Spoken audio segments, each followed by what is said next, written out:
Hey, welcome, Tracy. Great to see you here again tonight. I welcome everybody's here. Okay, so we got the Echo. Remember Don? Remember the Echo for those people that were back in the day on Liberty Warrior and the Search for Truth. Yeah, I haven't heard from Don in a long time. Hope he's okay. Um, I basically want to welcome back these channels. A lot of channels have been restored from these social media platforms like YouTube. I don't know too much about Facebook, but they nearly took me down there as well. And I have, I don't know, quite a few friends. I got military friends that I served with and was stationed with, and still on my Facebook page, and you know, people working when I worked in NATO and NORAD, and all those different assignments I had. But I'm grateful for them still being there, even though we don't reach out that often. But and good to see the Search for Truth back, Travis over there on the Search for Truth, and a lot of channels. So I many know that that come into this live stream. They know that I started this channel about two, maybe 3 years ago. I began on YouTube, and YouTube's where they basically deplatform me. So I had to go over to Rumble. I started up a channel over on Rumble. I had to have 100 followers, I believe it is, over there. It's subs on YouTube and followers, I believe, over on Rumble. But Shane Phelps is the one that actually helped me get past that 100 number on Rumble, where I can go live and try to. But we lost a lot of followers, in the process of them deplatforming us. And, I'm not here to whine about that.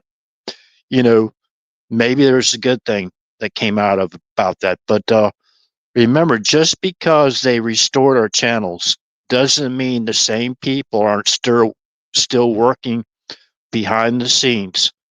And I went through a long live stream last night or the night before, I can't remember which, and explained the the secret kind of like operations behind the scenes, and the black budget, the covert black budget, the political action group within the Special Activities Center. Now, if you go to the Special Activities Center for yourselves, you can basically find the mission statements and of how they influence elections. And when you go through and you read through that list, you can see exactly who's still behind this. The Mockingbird media is still operating in almost full strength like they were before. We can hear their montages of basically reading the scripts, saying the same thing. So, really, a lot of things have not changed other than these people going covert, going underground. So that's what's going on, in my opinion. So we're still in the shutdown. So if you haven't followed me over on True Social, area 111 without the space on True Social, I posted a statement about what I call an insurrection, the government shutdown insurrection. And basically, we've already basically identified the people that in the Senate, U.S. Senate, pretty much all the Democrats except for one, I think it is, right? Um, I can't remember his name, but that one senator basically said he's going to serve the people above party, and he didn't. Basically, he voted for the continuing resolution to continue to keep our government open. But if you think about it, if we think about it, they actually are the insurrectionists. And I like to remind people of the government shutdown, uh, basically that was orchestrated with Pelosi I think it was 2018 or 2017, maybe 2018. Remember, President Trump was trying to get border security funded by Congress. Remember, and they refused to basically uh, uh, their constitutional duty under Article 4, Section 4, to basically prevent invasions and to prevent domestic violence and allowing these, a military and terrorist insurgency into our country. So President Trump basically fought tooth and nail to get that border security funded to include the wall. So I know this is kind of like a review, and it might be boring for a lot of people, but I think it's a good review that we have to go through because these same people, they're still there. Pelosi was basically asked about the shutdown and all that kind of thing, and she turned around and told the lady to shut up. You know what I mean? That they failed to remember who they work for. You know, far as the No Kings and whatever protest, these people act like they're the royalty, and they treat us like they're subjects. So I went through a long thing about the background of McLeod, President Trump's family tree, the Scottish McLeod, I guess you call them clan. So I went through a lot of information on that 5-hour live stream. So yeah, hoping to see some people over from LWN. What I used to do before is I would wait till Liberty Warrior and the community over there to basically end their live stream, and then I would start my live stream up after that. So I don't know if anybody remembers that, but yeah, I appreciate the prayers, man. Tracy, they do work, and I believe in prayer 100%. So, anyways, so don't be bashful if you're out there listening into the live stream. Say hello in the chat or whatever. And if you got anything on your mind, put it in the chat. Maybe we can put it up on the screen for everybody to see it. So, kind of like wanted to open up tonight for people coming in the chat and welcome you to the Area 111 live stream. If you're new to this live stream, I'm going to give you all a little bit of a background of my history, my professional career.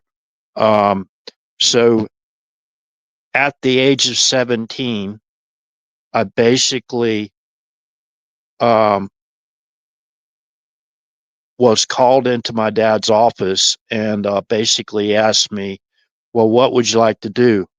Go in the Air Force or basically go to college? So at 17 years old, I was already basically already deciding whether I wanted to go in the military because I got a family history of the military, and I was looking at the Marines and I was looking at the Air Force, and so I decided.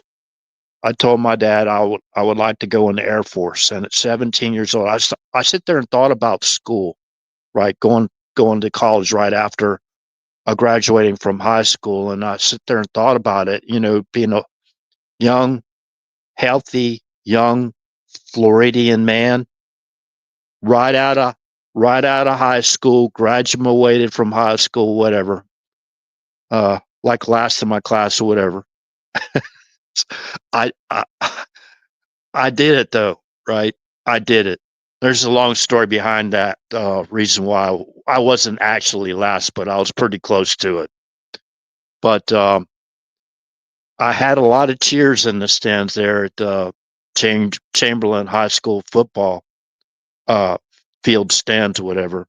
I had a lot of cheers in the stands though for me graduating. On time. I didn't get put back in the class. I was kind of like a comedian, a comic in school, and I liked play jokes and practical jokes, and like when people had tasteful jokes, whatever you call it. I mean, clean jokes, whatever, about other things. And I like that, you know what I mean? So it's kind of like a clown in school and kind of immature for my age. And, but anyways, so basically, when I said that, I think it was the next day or the very next day or that afternoon at 17 years old, my stepmother basically drove me down to the recruiting station and I signed up. I signed up, right? At 17 years old. I had to have my parents' signature. So, like I said, I wasn't interested in going into another classroom again after just graduating from high school right away. I mean, it was summertime, it's beach time. It's like, you know what I mean? It's time to go to the beach. That's what we did, and go to the beach with our friends and all that stuff and, have a great time. So I go, well, I don't want to be cooped up in a schoolhouse, you know. So there I was. I was off and finally I signed up a delayed enlistment. I think it was in August, but September, I basically, I'm pretty sure we had to ride a bus all the way from Florida to Lackland Air Force Base in San Antonio, Texas. And there I basically completed my basic training. Then went on there for from there to technical training at Keesler Air Force Base, Mississippi, Biloxi, Mississippi, to be exact. And after I finished my technical training, I went to my first permanent change of station. They call it PCS, was to McCord Air Force Base, Washington State, and that would be working for NORAD, work with Canadians, and of course, in Americans. The majority of people I worked with at McCord were um, were Americans. So, anyways, went on from there. For as far as in position goes, tracking technician. Then I was promoted in my job, as far as my performance goes, to tracking supervisor, and then went on from tracking supervisor to the position of tracking officer. At that young of age, I think at that time I was only like after I got to McCord, I think I was like 19 at the time. Might have been still 18. No, I was definitely 19.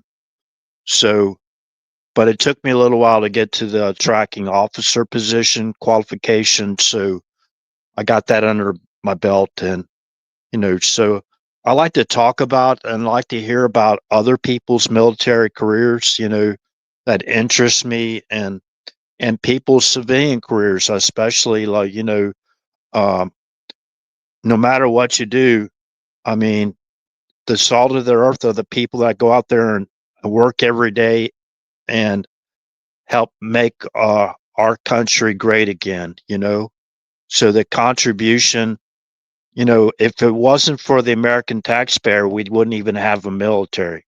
Well, we could maybe have a military, but it wouldn't be the way the military we have today, nowhere near to the uh, the military we have today. And I'm still more I'm still more I favor more the Department of Defense over the Department of War, based on my Christian faith, and blessed are the peacemakers, for they shall be called the children of God. I mean, that's not saying that we don't believe in peace. Those of us that are in the military now, that its name has changed from the Department of Defense to the Department of War, doesn't mean that we we want to go to war or that we support war. That's just the way it is. So president had the right to make that change, and he made that change, and he felt it was, at the time, as far as the woke era is concerned and the DEI stuff, that infected military. We should have never been able to basically get any type of uh, a route in our military, with that stuff, because that's not what the military is for. That portion of our lives that's when we are in our private homes, right? With consensual, our partners, our spouses, with two consensual adults that has nothing to do, or somebody else's, consensual relationship that has nothing to do with what we do as far as our mission is concerned. So I did not like when they basically did away with don't ask, don't tell. Of course, I was already retired from active duty at that time, but anyways, again, welcome Liberty Warrior Nation back, and the Search for Truth back. Now, Travis, for those that know him, he's got a new gig as far as working goes, and sounds like it's a pretty big deal. More power to him, and thank you. We have to thank Travis for his hard work and his contribution to the American society, right, and our economy. We have to think about our economy, right? Our economy. We're the basically drivers of our economy. I worked quite a few. Well, let's see. I can't. Right now, I won't go through it. Try to add up all the years. I worked labor construction for building a restaurant. Before I actually joined the Air Force, I worked part time as a warehouse man for a drugstore called Davenport Drugstore in Tampa, Florida. That's no longer there. I don't believe it's there anymore. But actually, I rode my 10-speed bicycle all the way from Chamberlain the to Barris Avenue in Tampa. That's a pretty good ride, and just to work part time, But I was in work experience, so. And after I retired from active duty, I continued on to work in various jobs. I won't go into a lot of those jobs, but I don't want to try to bore people to death. But I want to get to this. If you can go to True Social, my Area 111 channel, I like people to read that statement about these Democrats. I think it's I don't know how many. We only need 5 more, right? 5 more Democrats. So um, just 5 more Democrats so we can get to that number of 60, right? So just 5 more Democrats, from what I understand, to get to that magic number 60, right? To basically to reopen our government. So the same people, the holdouts, right? The same people involved in this shutdown, they are actually, in my opinion, they forfeited once they shut down the government and they refuse to reopen the government unless their extortion demands are met. Unless their extortion demands are met. For think about it. Think about it. What their extortion demands are. Basically amounts to grand larceny at a scale probably we've never ever seen in the history of our country. They wanted to extort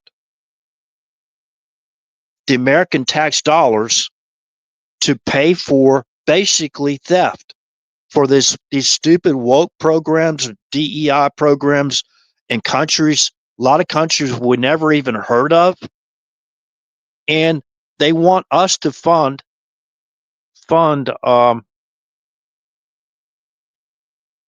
they want us to fund the what do you call it, Medicaid of those that came into our country illegally.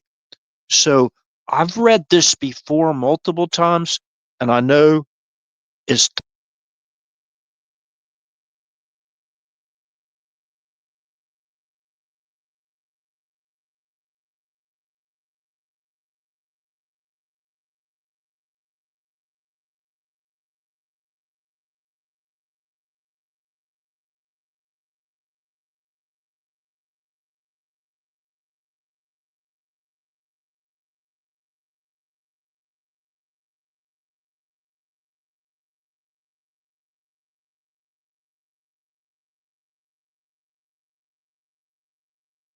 Well, I already tried to shut this down. One ordinance shall be both for you of the congregation and also for the stranger that sojourneth with you, an ordinance for forever in your generations. As ye are, so shall the stranger be before the Lord. Now, I remember this verse very good, Numbers 15, verse 15. But if you go to the next verse, verse 16, one law and one manner shall be for you and for the stranger that sojourneth with you. Okay? So we don't have a bunch of different laws. We have one immigration law, and the people that don't want to follow that immigration law is because they want to serve their own personal interest. This is about their own personal interest. It's about their positions of power and wanting to remain in power. And what you do is they brought in a whole invasion of people so they can fill out those pieces of paper. It's obvious, right? And that's what they are doing. They are obstructing the session of Congress to open our government back up again. So they are basically obstructing our government. It's our government. They work for us. They are shutting our government down for their own personal interest. And really, it's all for it leads up to topple the United States of America of the way we were constitutionally founded. Okay, our founding. To do away with the Constitution, to do away with pretty much all laws. Remember, they were fighting to defund police. The same people. The Summer of Love, they were burning police cars, they were burning down precincts. I remember it all too well. And I don't think any of us will forget the Summer of Love. All you have to do is say the Summer of Love, and everybody knows what we're talking about, pretty much, right? I don't, unless they're really young, or something like that, or they just don't follow any of this stuff at all. But okay, so one law in one manner shall be for you and for the stranger that sojourneth with you, right? So, and remember, they said no one's against the law. Remember all the lawfare that they conducted on President Trump, the malicious prosecutions. Remember, they arrested Trump multiple times for stuff he never even did, or that wasn't, a law to break to begin with. And what they did to Eric Trump. And we don't sit there and want to go out there and keep on talking like this, like we're victims, right? We came out of it, right? Most of us are still here. We lost a few people, um, and that's tragic as also. But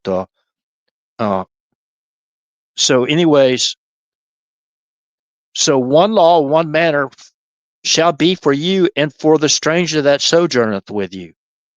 So we can go to Exodus chapter 12, verse 49, and it'll be in another place in our scriptures, right? Exodus chapter 12, verse 49. Go there real quick.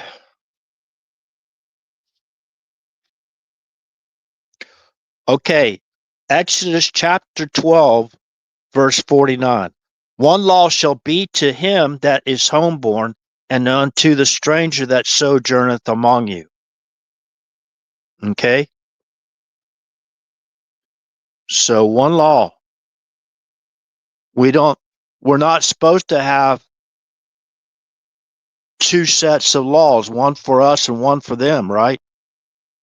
They have laws for themselves and laws for us, but it seems to me that a lot. I'm not saying everyone in Congress, so don't get, please, no one out there get me wrong.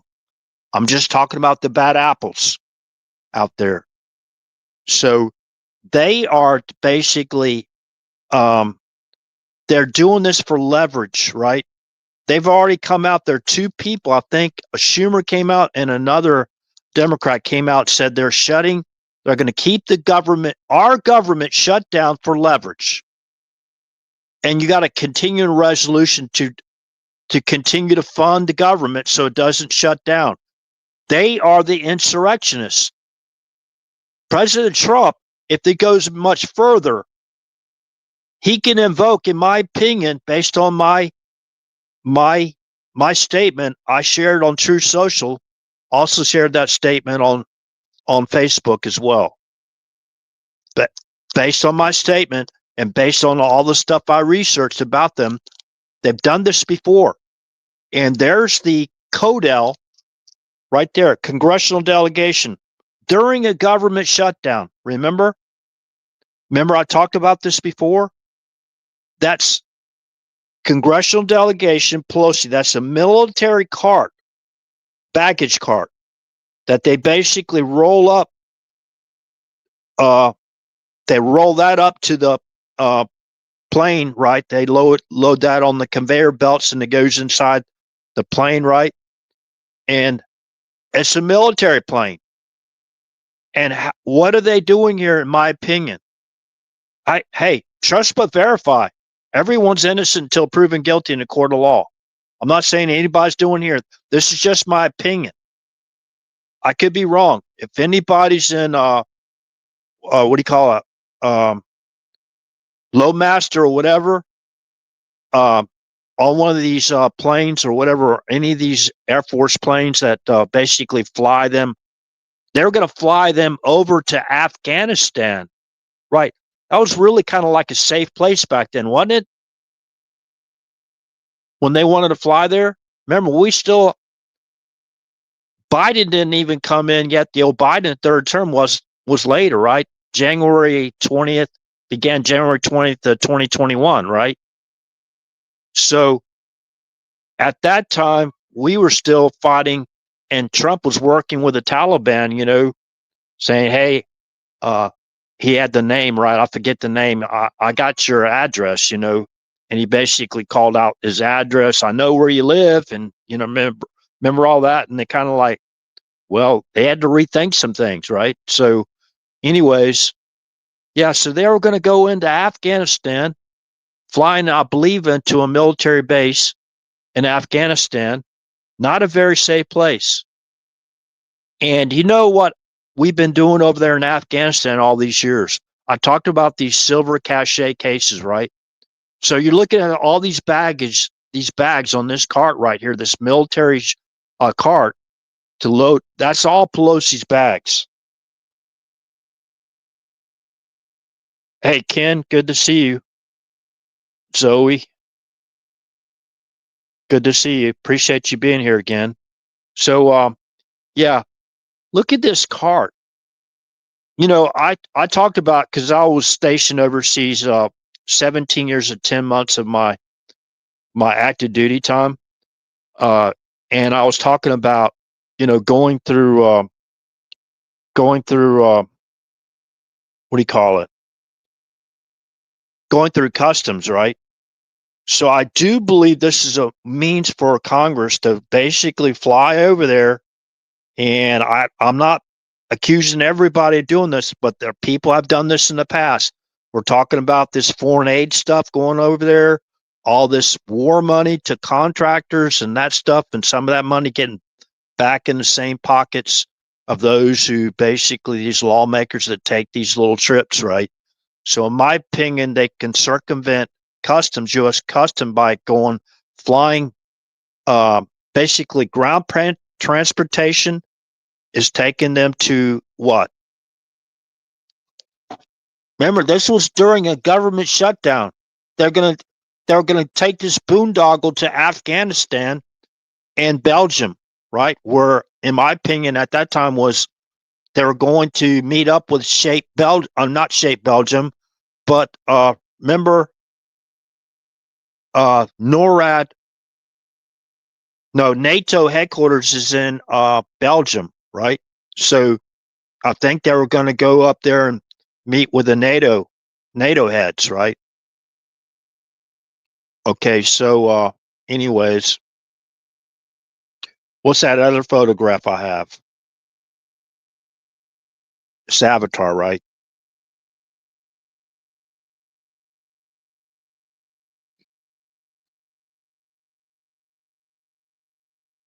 Wow. Where'd it go? Oh, here it is. Good.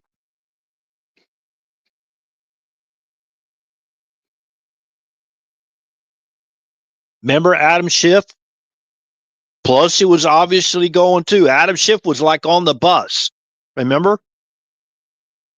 And that bus, that U.S. Air Force bus, so ground transportation, right, to the actually the military aircraft that was going to fly them to Afghanistan for their boondoggle, right, to Afghanistan and to NATO headquarters there in Belgium, and that's what they were going to do. Trump shut it down. Remember why? Because they refused to fund the border wall, right? They refused to basically allow. That's one of their primary duties to help keep us all safe. They refused to fund border security, and we were screaming from the rooftops, us little peasants or whatever down, you know, foot soldiers, peasants, like they think we are. We're screaming from the rooftops, hey, that's now security. That should be funding, part of the funding of the National Defense Authorization Act to secure our own borders, right?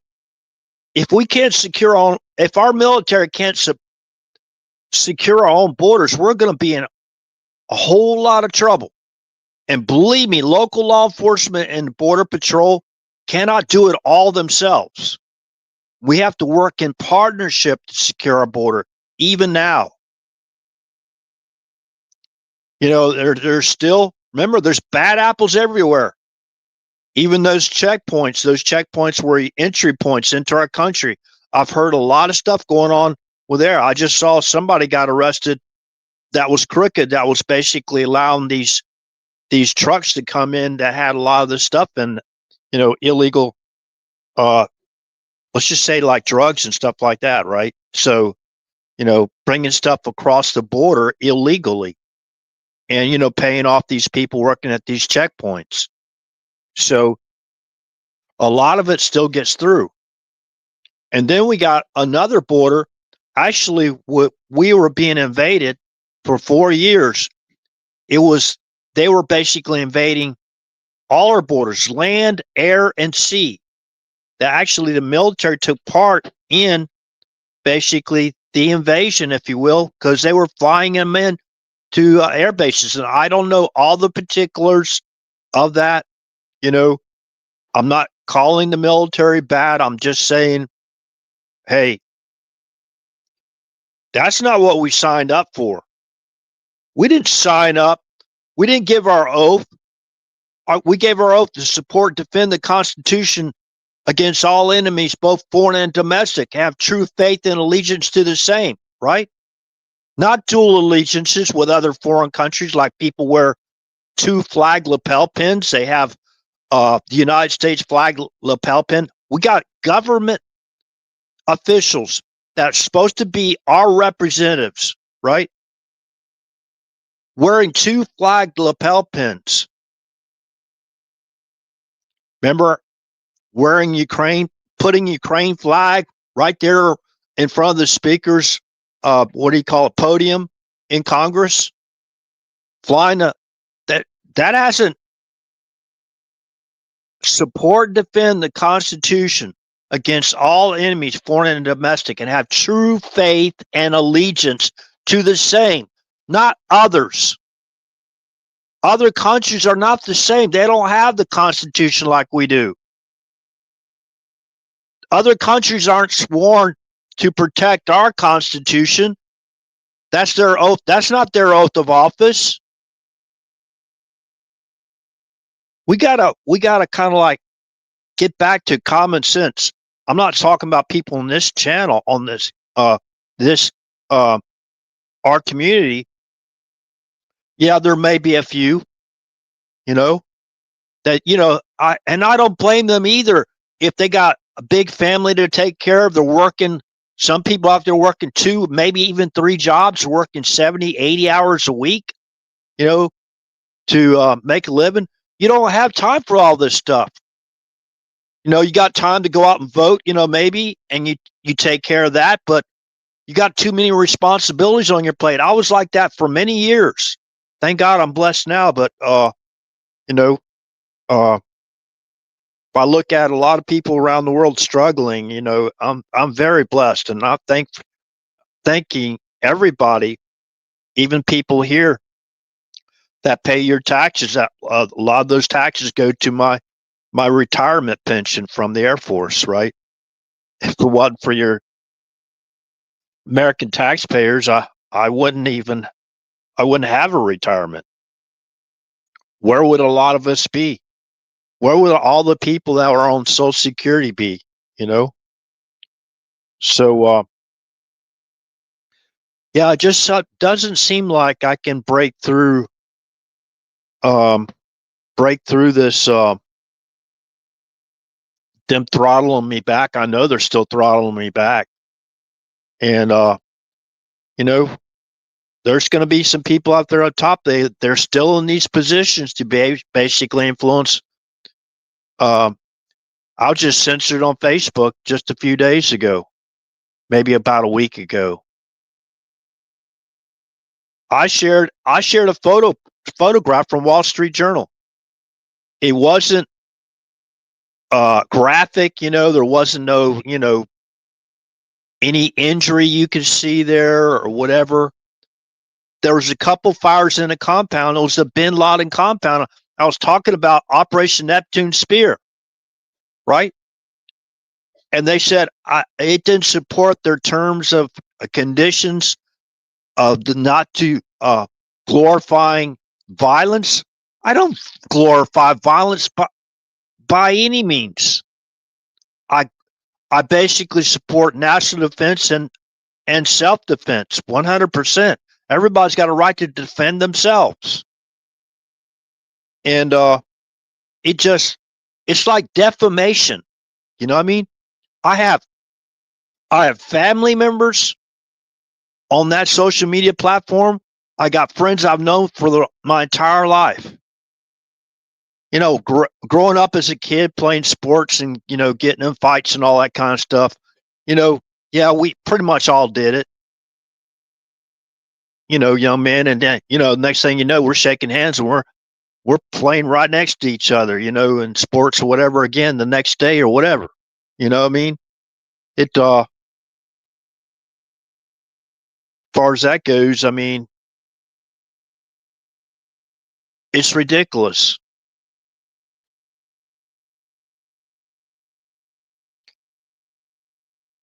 But, yeah, so seven viewers.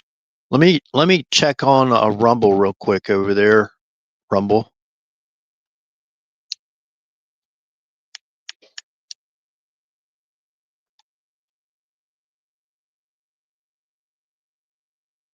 Now the place card holder video says I only have one viewer on. That's myself on Rumble. So, in case y'all didn't see that, I'm pretty sure people here on YouTube didn't see it, but on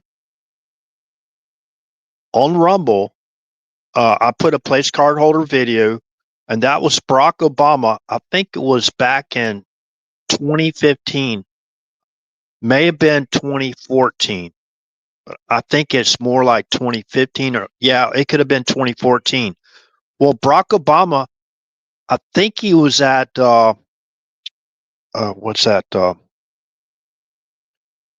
Let's see. They have U.S. Army Hospital Walter Reed, and they have a Bethesda, and they have I forgot what they call that other hospital, whatever, where they actually have a college. I can't remember the name of that place, but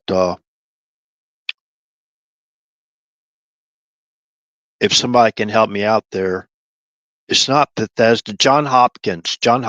So that was Obama's given a speech at Johns Hopkins, and it was the Mockingbird media that actually brought that speech up on screen. Now, I think it was Fox News, but I think it was other media outlets as well. I don't really consider Fox News that much as far as being part of the Mockingbird media, but anyways, it is what it is.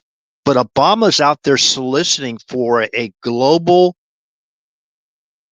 pandemic infrastructure.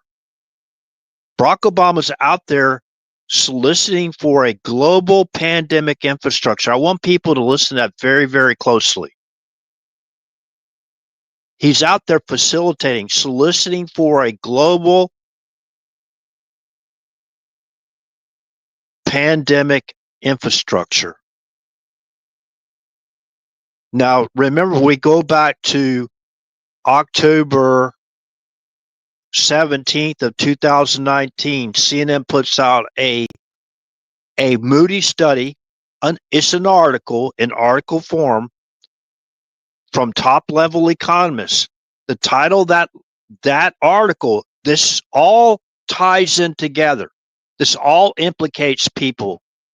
And hey, even Obama, hey, he's innocent until proven guilty in a court of law, right? They've already arrested.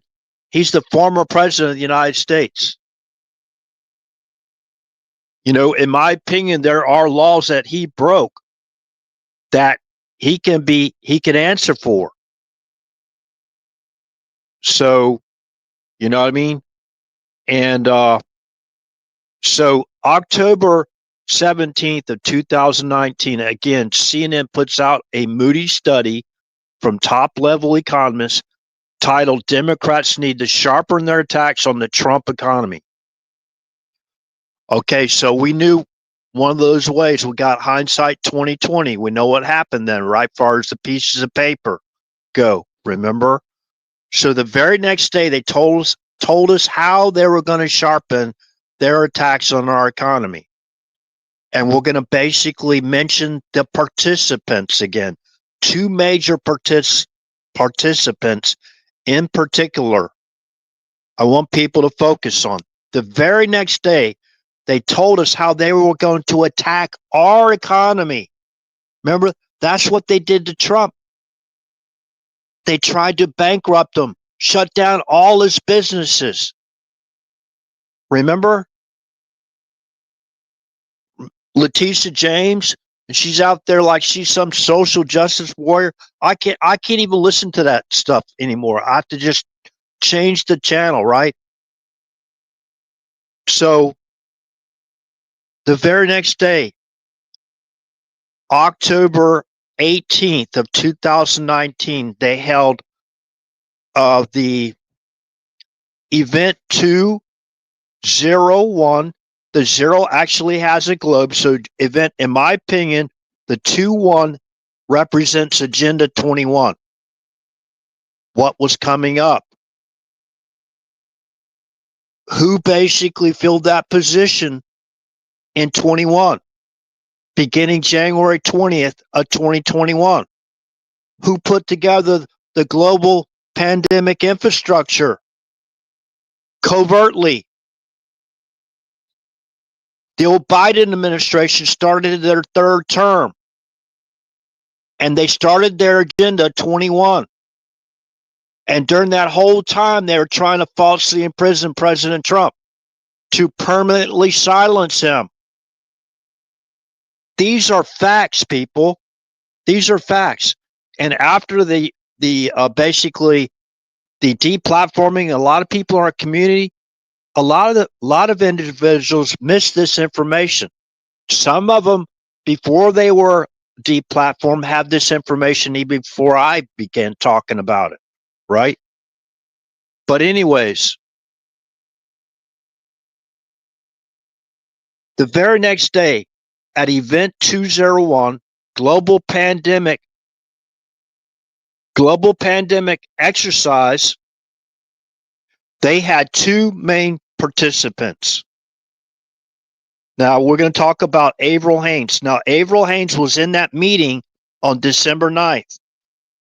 in the White House, in the Oval, right? I'm pretty sure that's where they had it. Avril Haines, at the time, was Biden's senior campaign advisor. She worked prior to that as the deputy director of the CIA under John Brennan, under Joe Biden, and under Barack Obama. She was also the deputy national security advisor under Susan Rice, under Joe Biden, and Barack Obama. She's basically filling in, she's promoted into the position of director of national intelligence. That's what Biden basically, I guess they rewarded her. Now, remember, all these people I mentioned, they're innocent until proven guilty in the court of law. I'm not sure if they've done any wrongdoing or not, but this is evidence, and we can't dismiss this evidence. Okay, I've already looked at the corona whatever research from the WIV website, from their own medical website. Sitting to the right of Avril Haines was the Communist Chinese Party CDC director, George Fu Gao. Remember the Kung Fu joke that President Trump made? I'm pretty sure he's made a joke about the Kung Fu virus. And remember, they were calling him a racist. Yeah, that's the Mockingbird media. That's part of their psychological warfare operations right there in the press, in the West Wing where they do the press briefings, right? They're all there. And it kind of like good, they expose themselves. They expose themselves of who they really are. So let's see. So there's only, let me go ahead and hit the thumbs up. It says I've already voted for this content. I don't remember voting for this content already. But anyways, so right to Avril Haines Wright, sitting and as a participant in Event 201, global pandemic exercise based on the new coronavirus, a bioweapon version of it. They had two versions. They had the naturally reoccurring virus, and they had the bioweapon versions. So, Dr. Artis, in case you may know of him, he talks a lot about that, what other versions they had. And I do believe, remember, so they were targeting Trump's economy. So that doesn't make sense that they would also be targeting Trump's administration, his administration officials like Steve Bannon, like Peter Navarro, and all those other people, right? That they conducted lawfare on. General Flynn, remember General Flynn? Remember the lawfare on General Flynn?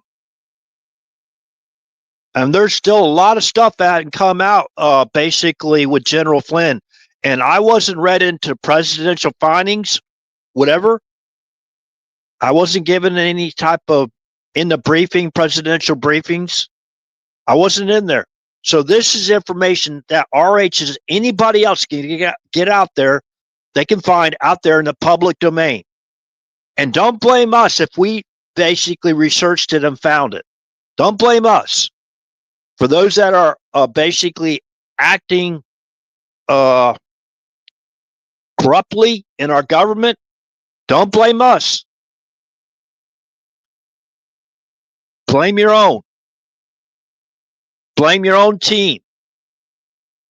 Blame your own sources for leaking the information that is basically going to get a lot of people in hot water. They're already in hot water. They just don't realize it yet. So sitting right next to Avril Haines is the Communist Chinese Party Center's Disease Control Director, George Fugao. Remember, he was the guy that was helping to oversee the bioweapons labs in China. I mean, you can't make this stuff up. I mean, how ignorant can some people be?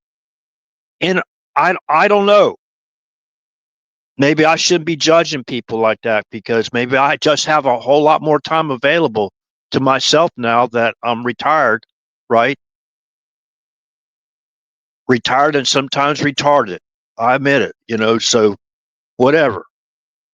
you know, I am, that's a derogatory term, and, it's supposed to, it's just a joke. Okay. But anyways, I think I've been talking about this stuff for like 4 years now, 5 years now. I don't know. We were talking about this stuff. Yeah. Yeah. Good to see you, Pamela. Appreciate you being here. Yeah. I think in March, I knew about chloroquine, or HCQ. I knew about that in March, and I knew because we had people that would take it. We are deployed into like a respiratory, like a virus area. We took the regimen of that before we actually got in theater, because it's a prophylactic, right? It's something you put on or you take to keep you from getting something, right? So that's the best way I can explain it, and still be rated G here on this channel. You know what I mean? So, yeah. And some people caught the Event 201 before I did. I remember people on Facebook, a couple of friends, one guy, an Army friend of mine, retired Army veteran of mine, he basically gave me that information about Event 201. But I went in and I dug deeper, right? I said, there's got to be more to this stuff. There's got to be people involved, right? And, they used all that. Remember social distancing for the observers? Remember kicking them out? Remember us going through the Special Activities Division, or the transition, how they reorganized it? Biden reorganized the Special Activities Division. Of course, we know that reorganized it to Special Activities Center. So please, if you do anything, if you have not watched Event 201 highlights reel, it's only like 12 or 13 minutes on YouTube. You can still watch the same thing and listen to the same things I heard about flooding the zone, how they're going to censor people that didn't basically read their scripts, how they're going to censor. They laid it all out right there. They laid it all out. And then later it came all these rules. Okay, you can't do this without this, and you can't do this without the jab, whatever. They were basically trying to petrify us all not to go do our civic duty, right? But we still did it. We did it anyways. We overcame, right? We won. And I went through the electronic ballot last night. Again, it was last night or night before last. And remember, we didn't even know that people were voting by email.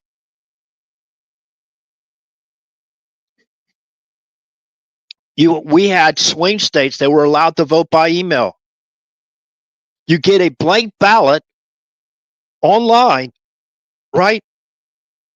You can print it out, fill it out, and basically put it in those gaylords in these mail flats, and they would take them in and run them in. That's where we were seeing all these cars and vans coming up at dark 30, where they're still counting, after the ease, right, had already ended, after all the polling stations shut down, they were coming in with these cars. Where do you think they were getting it from? Remember Jesse Morgan? We have all this evidence. We have all this evidence. And it wasn't just one party behind this and setting all this stuff up. There's no way that the Democrats could have done all that on their own.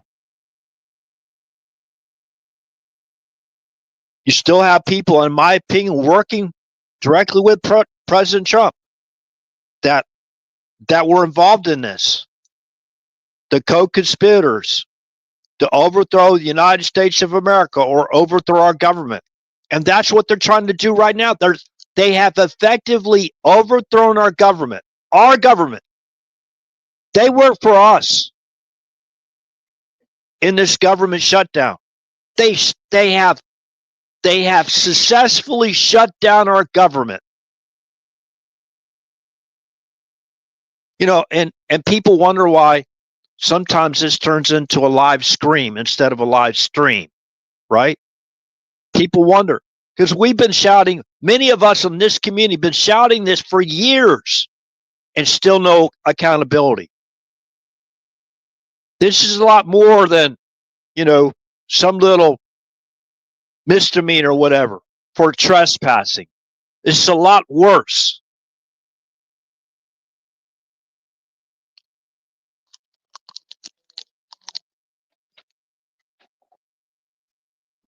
So these people aren't done yet. These people, yeah, and again, Pamela, thank you for being here. Ken, thank you for being here. Tracy, again, thank you for being here. And everybody else out there. Hey, if you have anything to add to to the live stream, hey, put it in the chat and I'll put it up on the screen. Yeah, because we all need to work together, now. If there's something I'm missing, no, I haven't connected every single dot. And it say for example you have a team, right? Say you have a squad. I don't know how many people are in the squad, 15, something like that, right? And you're basically collecting intel or information, right? If you're all sitting and working all of the same mind, right? There's some things that you're not going to be able to pick up if you're in that squad because it's basically like an echo chamber. You know who you basically got to focus on to get the information you need. So you're focused on that, but right next to you, there could be somebody basically ordered in another operation, which is highly compartmentalized. So the left hand is doing something that the right hand doesn't even know the left hand is doing, or vice versa, right? The left hand is basically unaware of what the right hand is doing. You know what I mean? And they're sitting right next to each other. That's what they did in basically 2015 or 2014 when they reorganized the basically the Special Activity Center. They highly compartmentalized. They split up the groups into even more groups, right? So they use your imagination. They had the DEI groups, right? You still got people in these positions that are DEI working these special operations to fund like these people, these foreign countries that we don't even know where they're at. We've maybe only heard the name of those countries maybe once or twice in our entire lives. You know what I mean? And they're still running these operations. getting kickbacks, funding coming back into their own pockets. So let's go back to this again real quick. And if you've actually been on a security team delivering those night deposits and those attaches, know what I'm talking about? It goes on. It happens. A lot of those times that money has to be go through, or it doesn't go through any type of electronic process or whatever in certain type of operation. I'm just using my imagination, right? Sometimes they have to deal with cash. And I'm not talking about dealing with that in nefarious ways, okay? Like sending pallets of cash over to Iran while they're chanting death to America. Come on, I mean, that's ridiculous. And I believe that person there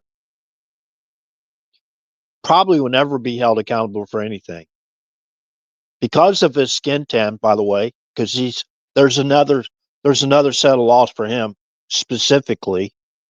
And there's still a lot of people out there that worship the ground the guy walks on. I don't have anything against that guy. You know, I don't know the guy personally, you know, but I just don't like the division he caused. The division, it was ridiculous. You know, I remember when Arizona, I think her name was Jan Brewer, the governor of Arizona. Somebody correct me if I'm wrong. I believe her name was Jan Brewer. They were just trying to secure their border, right? So you got Eric Holder, Obama's wingman. You know, that was another wingman, Obama's. Of course, John Brennan was Obama was a CIA construct. Without the CIA, let's just be real here, Obama would have never been elected. Without John Brennan, Barack Obama's records would have never been wiped clean with a cloth in the U.S. State Department. That would have made him ineligible to be president, in my opinion. We still really don't know who Barack Obama really is, in my opinion. We have a story.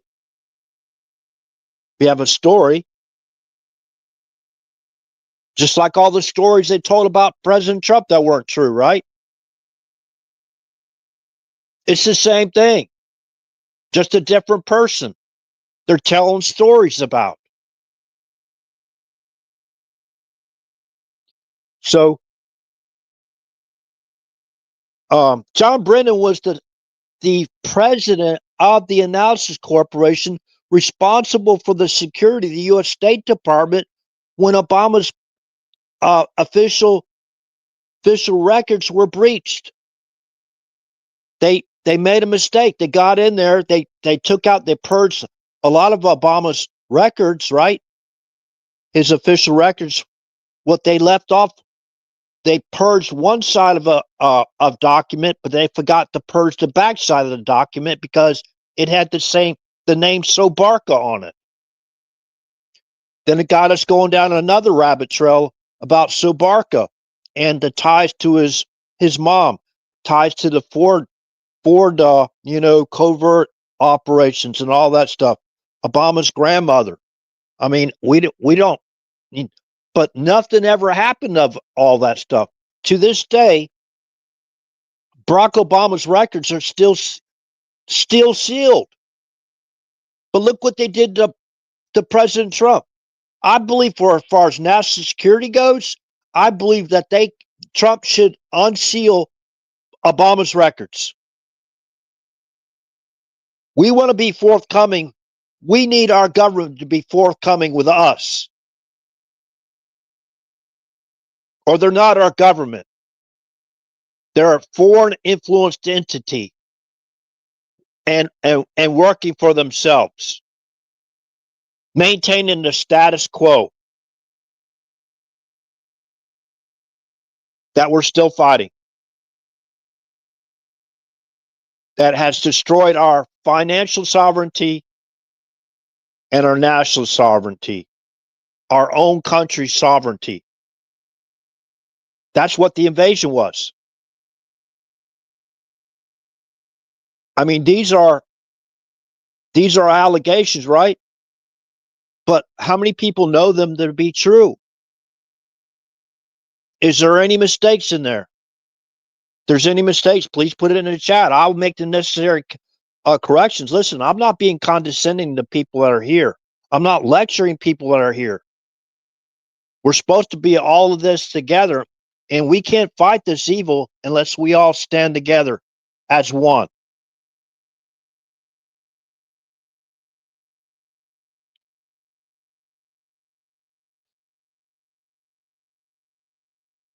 So Brennan still thinks to this day that he has plausible deniability.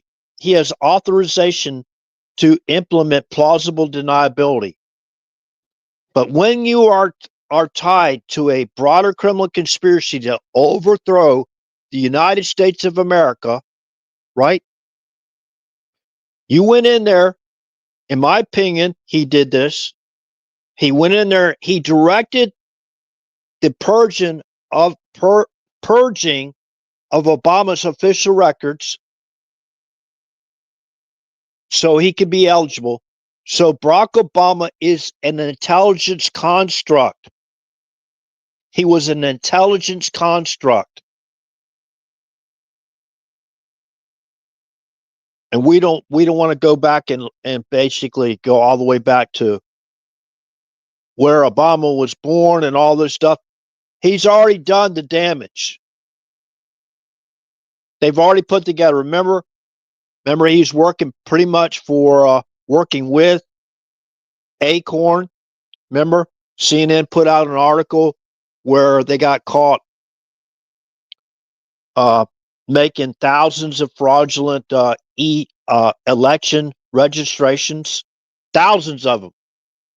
Then they basically formed Obama and Eric Holder. They formed Organizing for Action. That put actually foot soldiers on the ground, on our streets in America, organizing for action, direct action. What kind of action do we believe that is? This goes all the way back to the domestic terrorists, the Weather Underground, right? And that lightning bolt goes all the way back to there. And I know this is a review. I'm just going to do a review and welcome people that come in to the live stream. So both on Rumble and YouTube. So I know I know people get tired of hearing it, but we cannot have this happen again. If we don't get out of this, where a lot of us, even myself at some time, it is so overwhelming. It's like, it's information overload. And sometimes you just got to get away from it. You got to take a vacation from yourself. You know what I mean? In a way, to leave this behind and go back out there and live your life and, do things that, we should be doing, other things that we could be doing, not giving it all up and not just, but we can only talk so long about this stuff. We can keep on talking about it, but people are going to refuse to listen. And you can't, it's like what they say. You can lead a horse to the water, but you can't force him to drink. Right. So anyways, and how many major influencers, social media influencers, do y'all hear basically providing all this detail, all this information in the manner like this channel does? I don't know. I haven't. The first station, the first person I heard talk about the ties between Antifa and Intifada was Glenn Beck just 2 days ago, talking to I think the guy's name is Stu. I can't remember the guy he works with, but he brought up what I brought up. The global. They're global. See, Intifada is to overthrow the government of Israel. Antifa's charter is to overthrow our government. Right? So,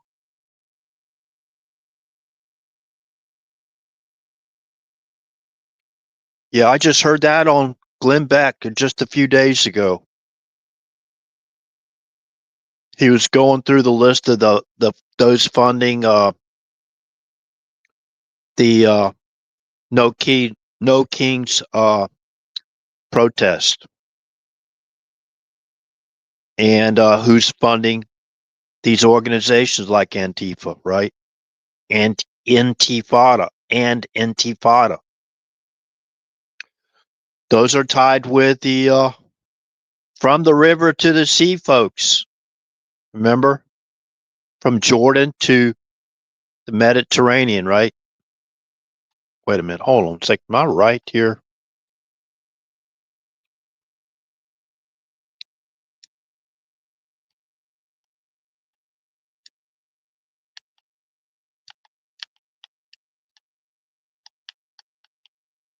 Hold on a second.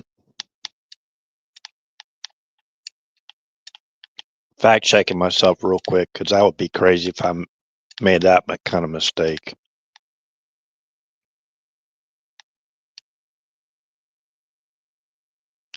Mediterranean Sea. Yes.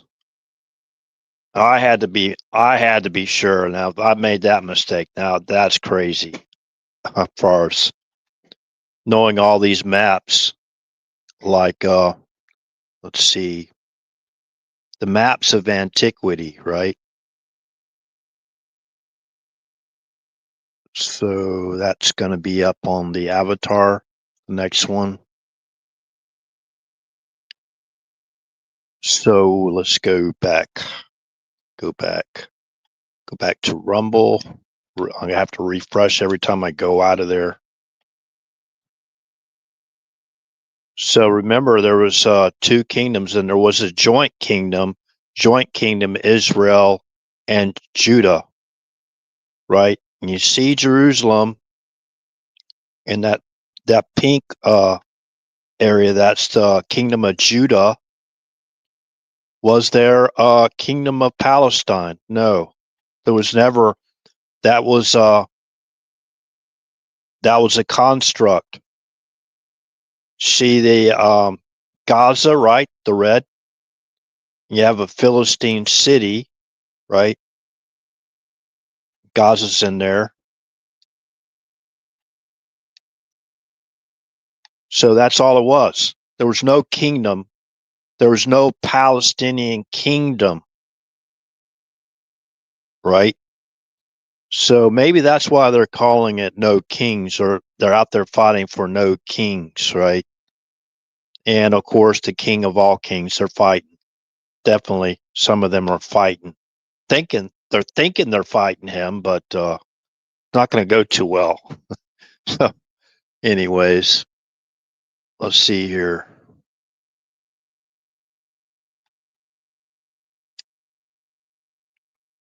I think I might have had a comment. Yeah, liar and a murder from the very beginning, Celeste. Yeah, appreciate Collinsworth. Liar and a murderer from the very beginning. Yeah.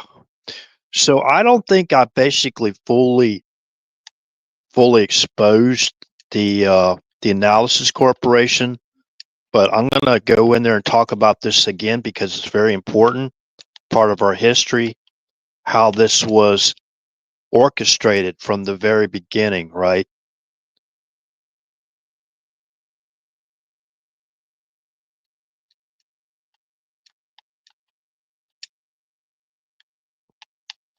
All you need to do is type in 2 letters and it pops up right away.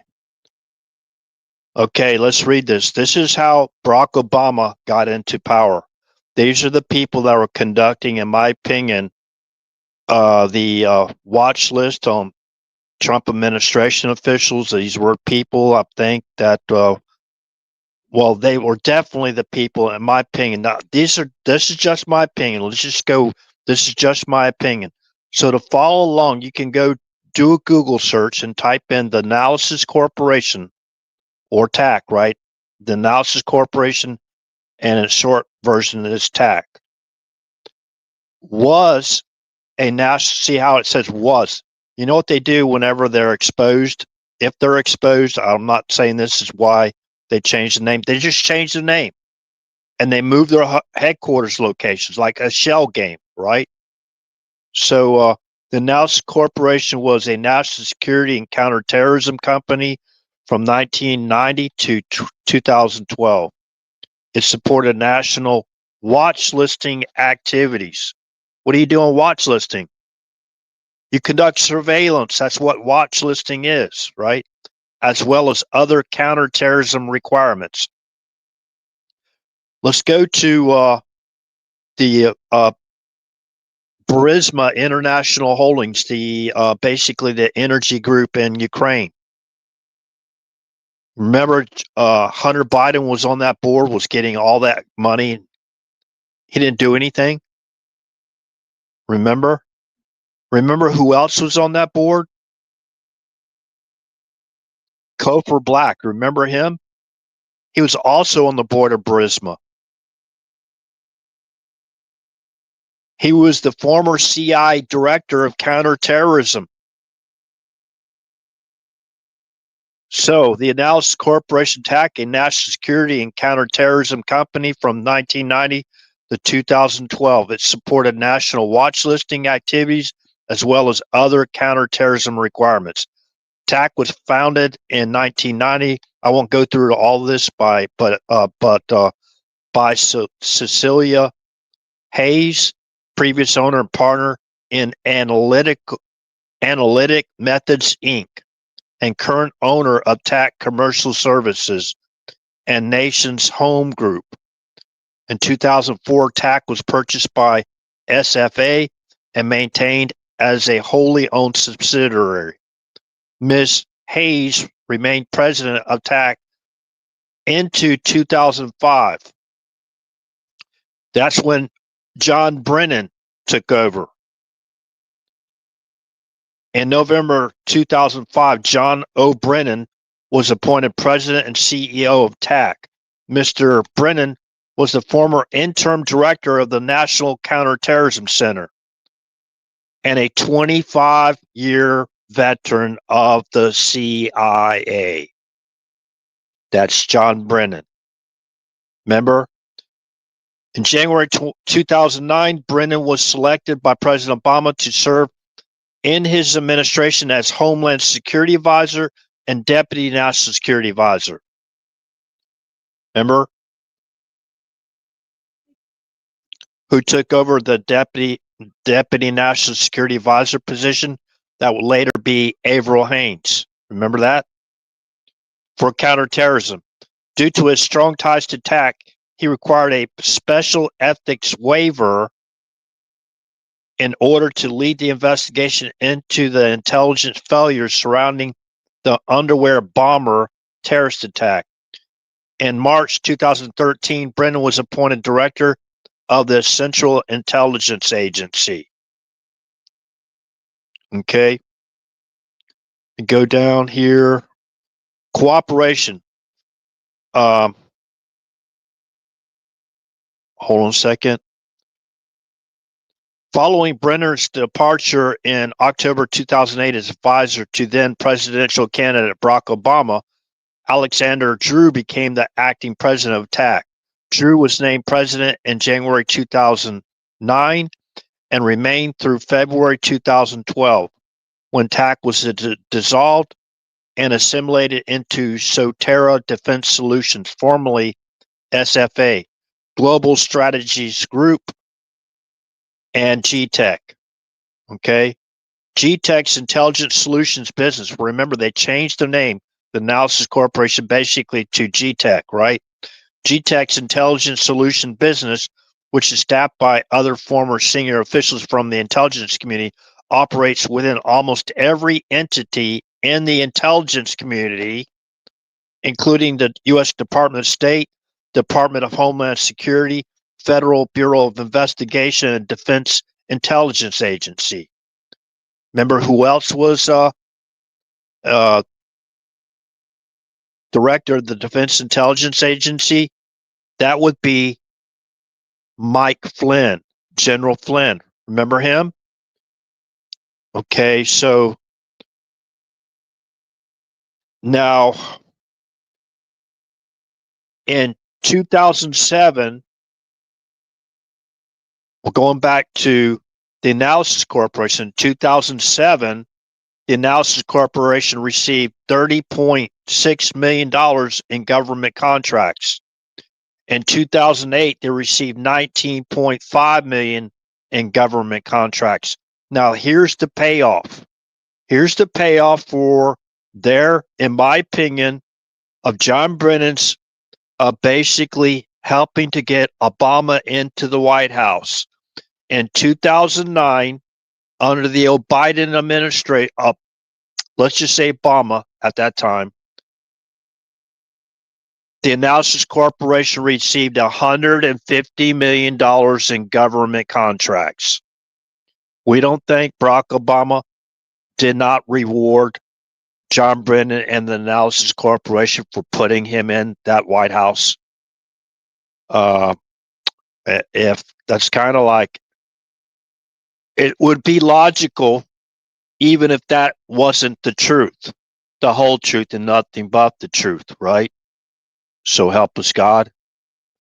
There's a lot of truth in that statement. I can't believe that this entire whatever you call it, gig, as far as the Analysis Corporation and their information that they put out themselves, it has nothing to do with what putting Obama into office. Remember, in early 2008, remember the people that surrounded this to get Obama into the White House. He was an intel construct. So customers, let's go back to the customers of the Analysis Corporation. The customers included the Department of State, right? They were basically in charge. Brennan was in charge of the official records at the Department of State, and they actually intentionally breached Obama's records. We also have employees that work for John Brennan that have became whistleblowers that basically exposed him already.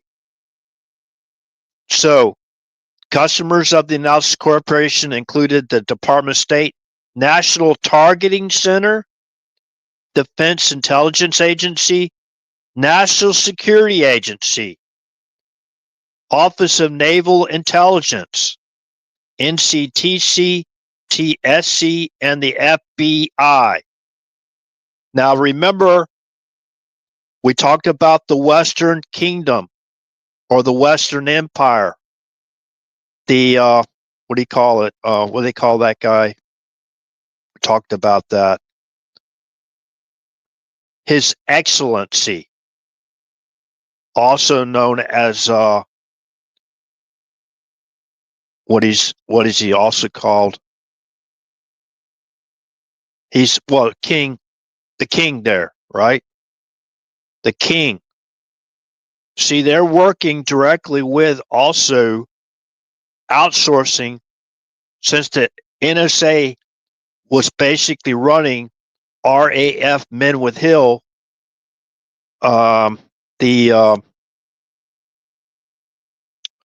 RAF Menwith Hill, that's a surveillance collection, and who basically directs that?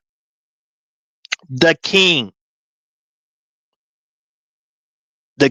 of the Western Empire, King Charles. Now, back then, it was the Queen, right? So, Queen Elizabeth. So remember, the National Security Agency was operating out of that facility. Remember how they were involved? MI6, remember how MI6 was involved? See, they outsourced it. They outsourced the collection of data on people they put on the watch list. There's a different type of watch list, and that's compartmentalized. We don't get to see who they're illegally spying on to try to take down. And if we go through and reread the entire mission statement of the Special Activity Center, and I'm not talking about every single one of these people in these positions. I don't care where they're at. There's people out there every day that are doing what they're supposed to do to help keep us all safe and risking their lives to help even little ORH, to keep little ORH safe, right? So anyways, and y'all know I'm not talking about those people. We're just talking about the bad apples. They're everywhere. And remember, we have to trust but verify. So passport information scandal. See, they're just saying, oh, that was just a passport breach, and they were just curious. Just like, remember, Brennan lied on basically to Congress when he said that they wasn't spying. They didn't hack into the Senate's computers. They've already done this before. That's their MO. And John Brennan came back and apologized for lying, but he still lied.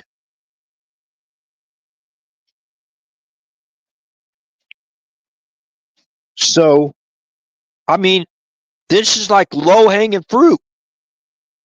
So what is people worried about holding these individuals accountable if they've broken the law? So remember those facilities?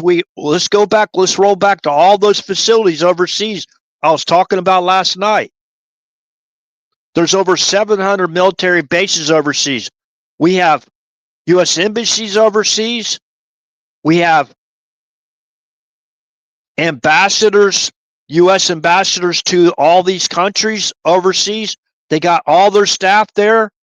Remember, we got all these military bases. Remember, the electronic ballot, getting the ballots, blank ballots online, and then voting by email. Wow. How are you going to oversee that? Remember, there's over 31 states that vote by electronic ballot, by either email, basically fax, or online portal. How many people even knew this happened? Okay, so whether you're working overseas, you're American working overseas, whatever, civilians or military, it's the people running those agencies, whatever, that are basically doing this stuff covertly. And they're being protected to this day because a lot of people have had their hand in that cookie jar. It's just as simple to figure out, right? See, in early 2008, TAC found itself in the midst of a scandal when a State Department spokesperson revealed that a TAC, the Analysis Corporation contractor, formerly a retired State Department employee, gained authorization to access on March 14th to the passport records of Barack Obama. And okay, they had to throw in John McCain, right? Because they had to throw in John McCain as if nobody knew who John McCain was. 2008, I didn't know until leaders of my community came forward and warned me about this senator. I had no idea who the guy was. That's basically what started my trail as being basically independent investigative journalist And I've basically been doing that off and on pretty much ever since 2008. Since those leaders of that community warned me who Barack Obama was. I didn't care about politics. I participated and did my part, civic duty, and voted, but that was about it, right? I had to work. I had a job to do. I had responsibilities. You know what I mean? That's not a cop out. It's just a fact. And I basically uh, uh, thank everybody that does that to this day. But if they repeat this again in the midterms and they take over, if they have the ability to take over the entire Congress, upper and lower house, remember the lawfare is going to be insane. What these people got planned, insane. Like Norm Eisen said, he's basically, I'm paraphrasing, he pretty much said, well, we're going to eject President Trump. Eject President Trump. In my opinion, he's using a military term. Now, remember, Norm Eisen isn't stupid. He was the White House counsel for Barack Obama, I believe, and Joe Biden, if I'm not mistaken. So, see, it was an insider. So that connects the Analysis Corporation. It connects John Brennan. So there was promises made, those backroom deals, and they got him in. They got him in office, but before they could do that, they had to purge some records. They left a trail. That was their fault. They left a trail. You don't go in there and purge records, right? Oh, the employee, he was just curious, right? He was just curious. The Analysis Corporation employee who has not been named is the only individual to have accessed both Obama's and McCain's passport information without proper authorization. Wait a minute, hold on a second. In early 2008, TAC found itself in the midst of a scandal when a State Department spokesperson revealed that a TAC contractor, formerly a retired State Department employee, gained authorization access on March 14th. Wait a minute. They're saying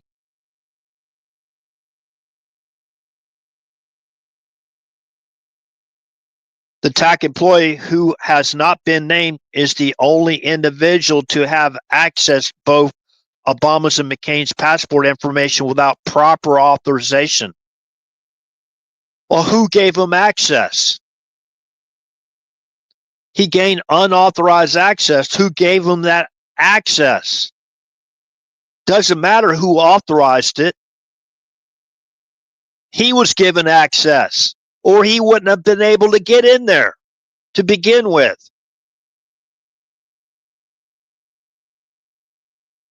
Are they saying he hacked into the State Department himself? He set it all up himself. Remember, that's what we're talking about, how highly compartmentalized they are. The left hand doesn't know what the right hand's doing. Remember who was the right side of Avril Haines?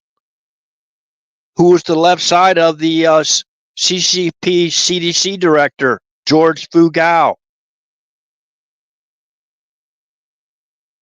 Do we seriously believe they wasn't working together?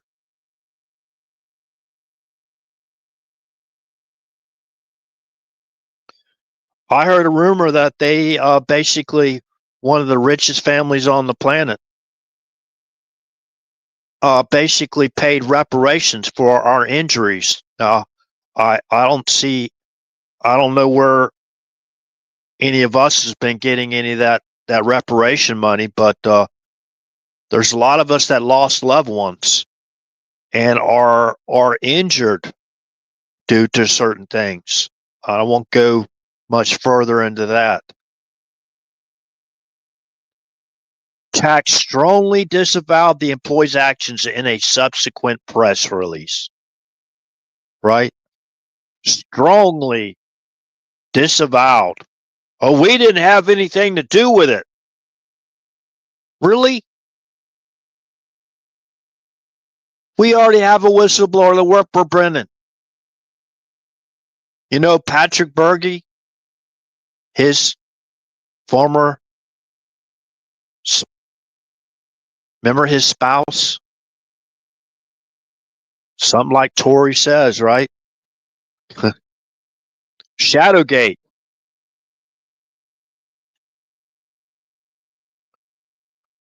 All this stuff has already been, thank God for like freelance investigative journalists and people out there that don't stop once they get on it's like a bloodhound. Once they get on that trail, hoo, hoo, hoo, hoo, hoo, hoo.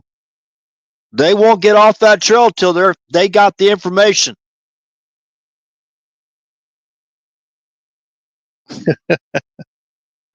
So thank God for those bloodhounds out there. I'm not talking about, okay, what do you call the beagles or whatever. Okay, so T3, hey, great to see you here. Yeah. You think he is or he should? Or did he already do that? Let me get back. Hopefully I'm still live. I can't sit on these source reference pages too long, or golly, where is this at? Genesis Corporation. I can't find my own link. Oh, this is crazy. Let me go. History.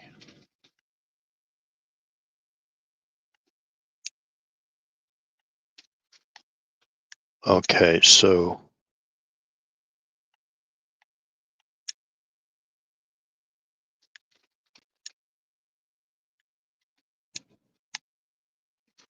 I have to refresh area 111 on Rumble real quick. Man, my Rumble chat, I can barely see it. I have to zoom in.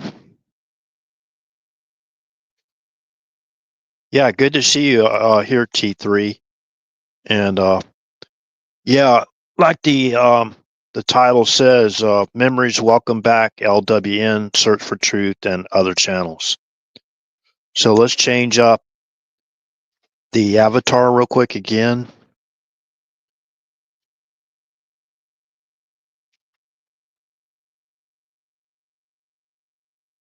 Mrs. RH is over there munching down on the, what do you call those again?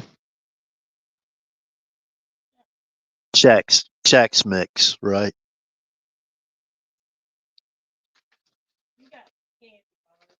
Oh, I got candy bars. Okay, so I remember that.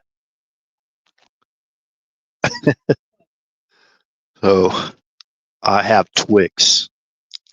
She's got Chex Mix.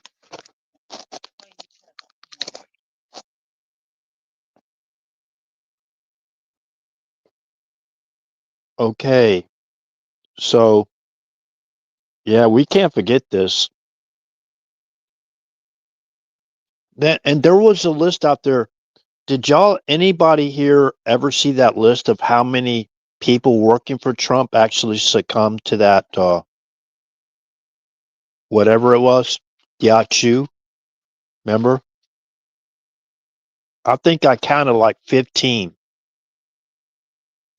people.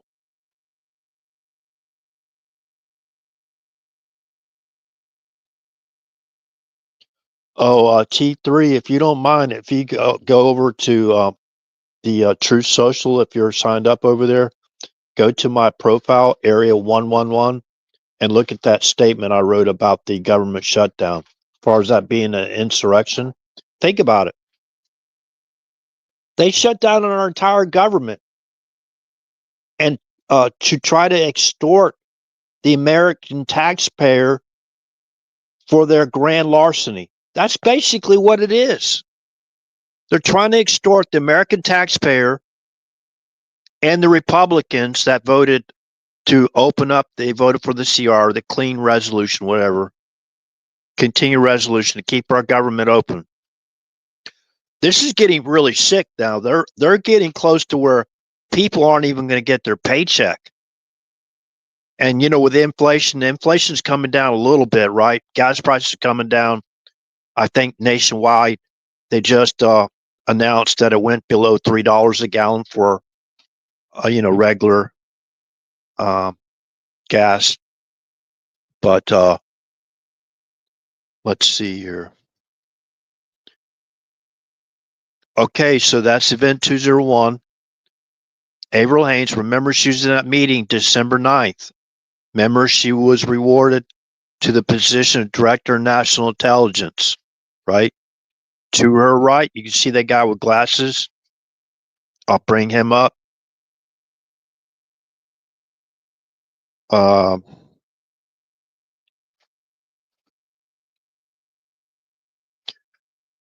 So this fella here. Now, as far as 13848, how many people believe that the shoe or that crown interfered one way, shape, or form of our ease? I'm pretty much sure everybody in this community believes that. That was certain. That's certain. That's for sure. That's the truth, right? Now, I think he had to resign. So why did George Fu resign, the CDC director of the Communist Chinese Party, after certain investigations and after a lot of talk? Well, who else resigned or basically relinquished his title?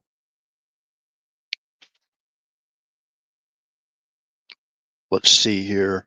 I don't think I have that anymore.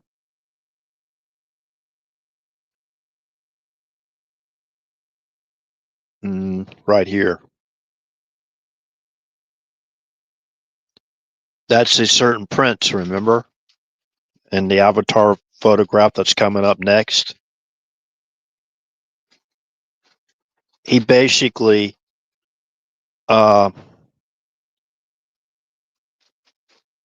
let's read it. Strictly embargoed. That was Friday, just this last 17th of October. Remember, that was the 17 Octobers when CNN had that Moody study they posted from top level economists. Democrats need to sharpen their tax on the Trump economy. Remember that? Statement of Prince Andrew. The discussion with the king, basically, he relinquished his title of any, right, his title. He's no longer going to be known as the prince, right? So that's that. That's his statement there.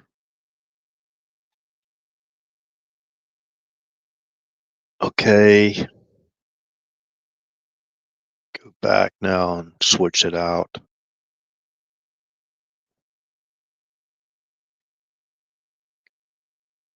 Okay, so I wanted to talk about this a little bit tonight. The next topic is, and I'm going to bring up a source reference page real quick here for Rumble. You see that DNA, right? Tree of the knowledge of good and evil. You see that old cunning serpent, right? Future of medicine, gene editing right? You go to that, you can do a Google search and get that full front page cover of what I'm talking about next. Now, remember, just because we have different sets of laws here in our country doesn't mean that other countries abide by those laws when it comes to certain types of what we would call, well, I wouldn't go minimize it something as like controversial, but very troubling. Uh, what they call cloning. Okay, so this information is going to be kind of sensitive, so I'm going to talk a little bit around it. No, I do believe this is what RH personally believes. I do believe they've tracked down the serpent seed and they actually have the DNA and they can actually, if they haven't done so already, in these underground facilities especially, and have been creating human clones and probably even going to try to restore the giants, right? The what do you call that? Nephilim, and there's the other term I forgot. Post flood, the Raphaim, Nephilim, and Raphaim, I believe it is. Rapha for short. Let's go. Hold on a second.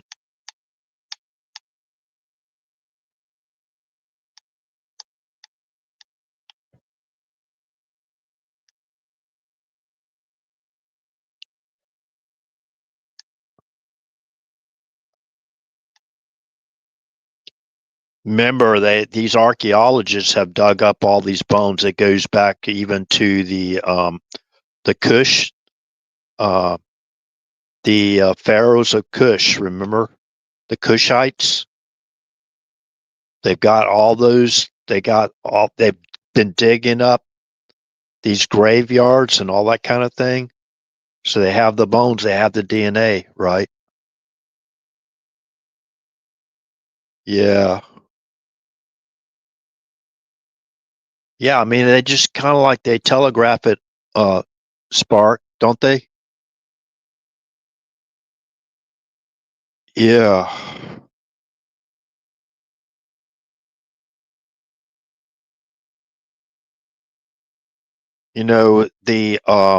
They got CERN over there in Switzerland, right? They're trying to open up the portal for the spiritual, the spirits to come in through that portal, in my opinion.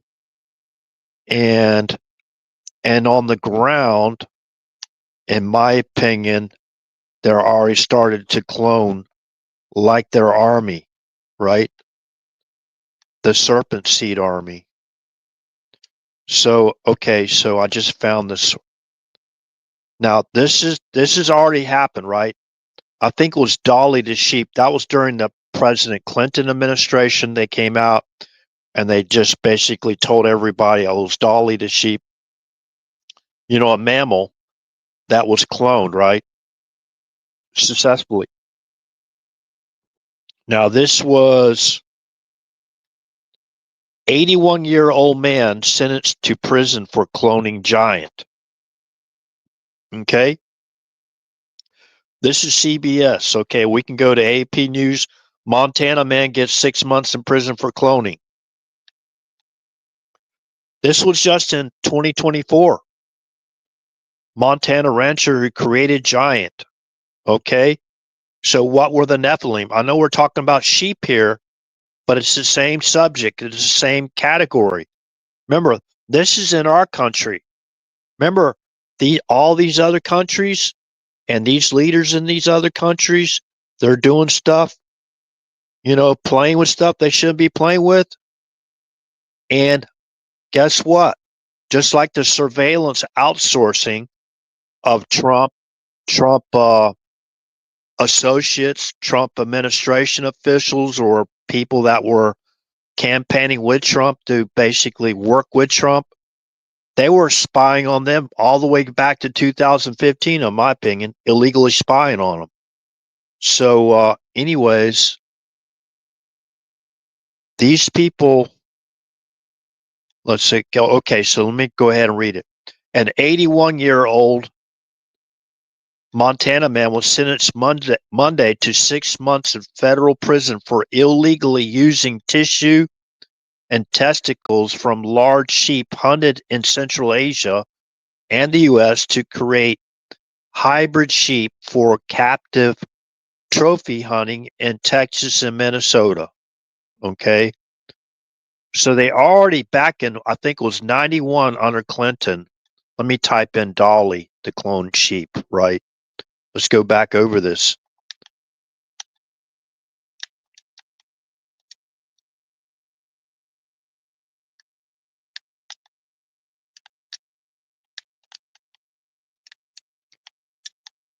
Sheep. Okay, this is Wikipedia. I'll just grab the first thing. This was back Dolly. She lived, I guess, this sheep from July 5th of 1996 to February 14th of 2003. Was a female Fin Dorset sheep and the first mammal. This is what's important right here. The first mammal that was cloned from an adult somatic cell. She was cloned by associates of the Roslin Institute in Scotland using the process of nuclear transfer from a cell taken from a mammary gland. Her cloning proved that a cloned organism could be produced from a mature cell from a specific body part. Contrary to popular belief, she was not the first animal to be cloned. So they were already doing it, right? And as far as what went on in other countries, we don't know how long they've been doing this, right? The employment of adult somatic cells in lieu of embryonic stem cells for cloning emerged from the foundational work of John Gurdon, who cloned African clawed frogs in 1958 with this approach. The successful cloning of Dolly led to widespread advancements with stem cell research, including the discovery of induced pluripotent stem cells. Dolly lived at the Roslin Institute throughout her life and produced several lambs. She was euthanized at the age of 6 years due to a progressive lung disease. No cause which linked the disease to her cloning was found. Okay. Now it goes through the long history of that. So I won't go into any further.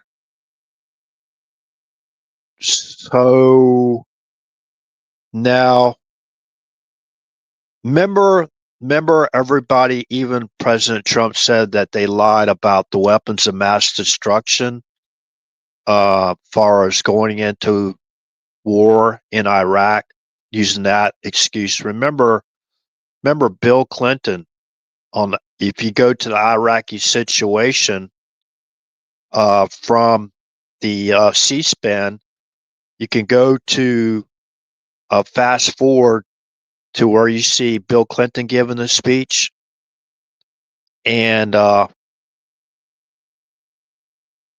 he was basically making the case to go back to war against Saddam Hussein due to weapons of mass destruction. So, in all fairness, Bush wasn't the only one. So now there's a theory that a lot of people have that they basically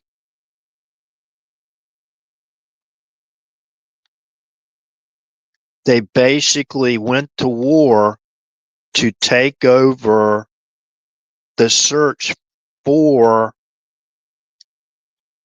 Gilgamesh. Gilgamesh was a giant, right? Gilgamesh. Hold on a second. Gilgamesh. There's a certain word in front of.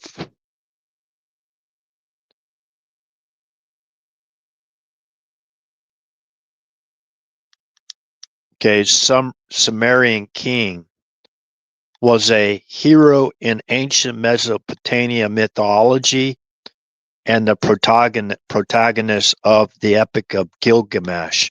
Now, a lot of people believe that um, after the Tower of Babel was basically destroyed and everyone was basically dispersed and the languages was divided up, uh, they believe that Nimrod actually became Gilgamesh.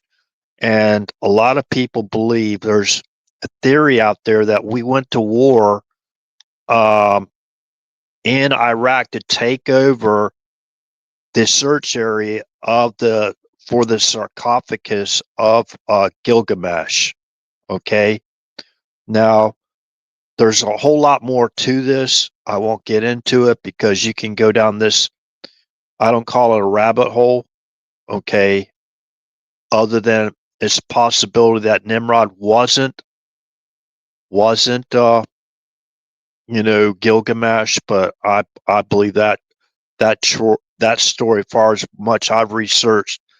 Now, they say that Gilgamesh, just like Nimrod had advanced technology. Now, Imra, uh, Nimrod, the way he's basically described, right? He's described almost identically to the Nephilim, right? Or the the sons of God, right? And we go to, or the angels or the fallen angels, right? So let's go to Genesis chapter 6 real quick.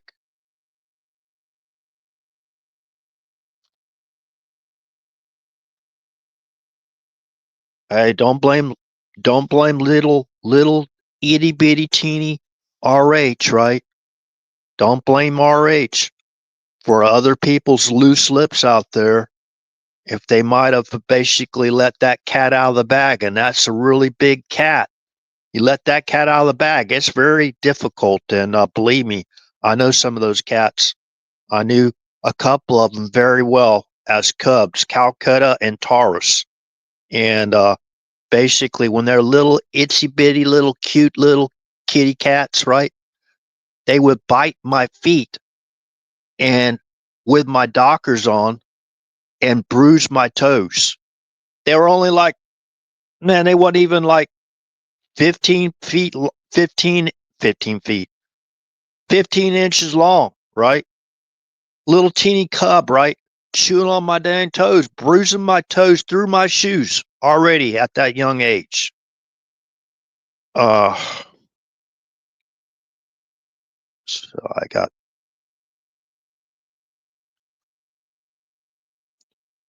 And it came to pass when men began to multiply on the face of the earth, and daughters were born unto them, that the sons of God saw that the daughters of men that they were fair, and they took them wives of all which they chose. And the Lord said, my spirit shall not always strive with man, for that he also is flesh, yet his days shall be 120 years.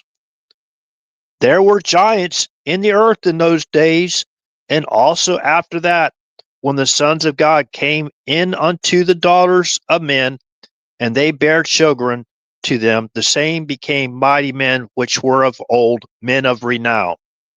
Okay, so let's go. Mighty men.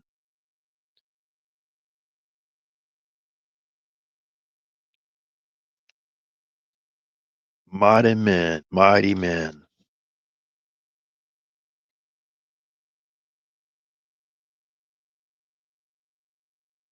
Okay.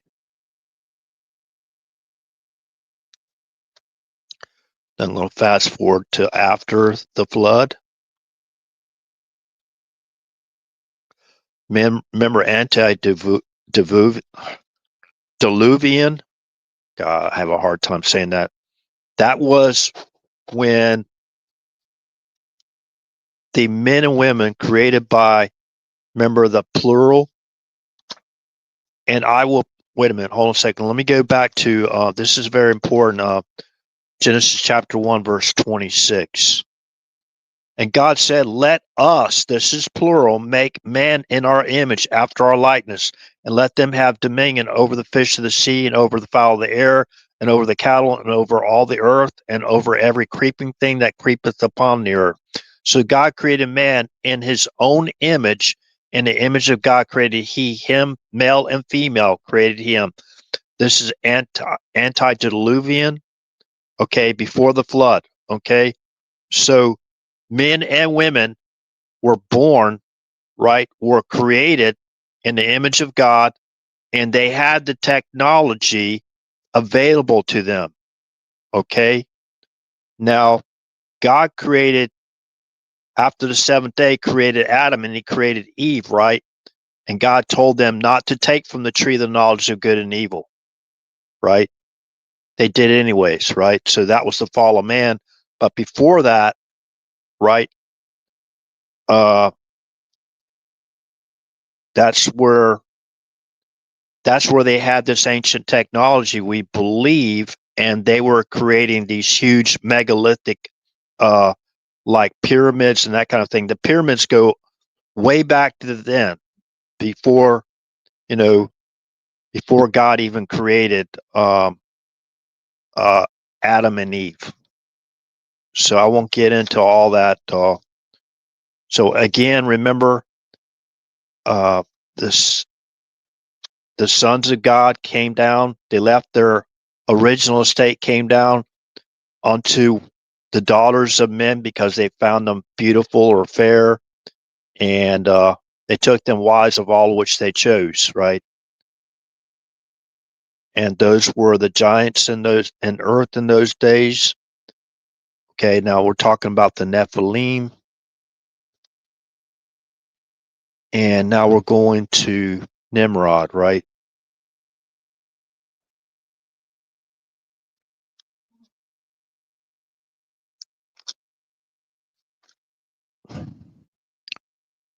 Okay, now this starts after Genesis chapter 11, verse 1. And the whole earth was of one language and of one speech. And it came to pass as they journeyed from the east that they found a plain in the land of Shinar, and they dwelt there.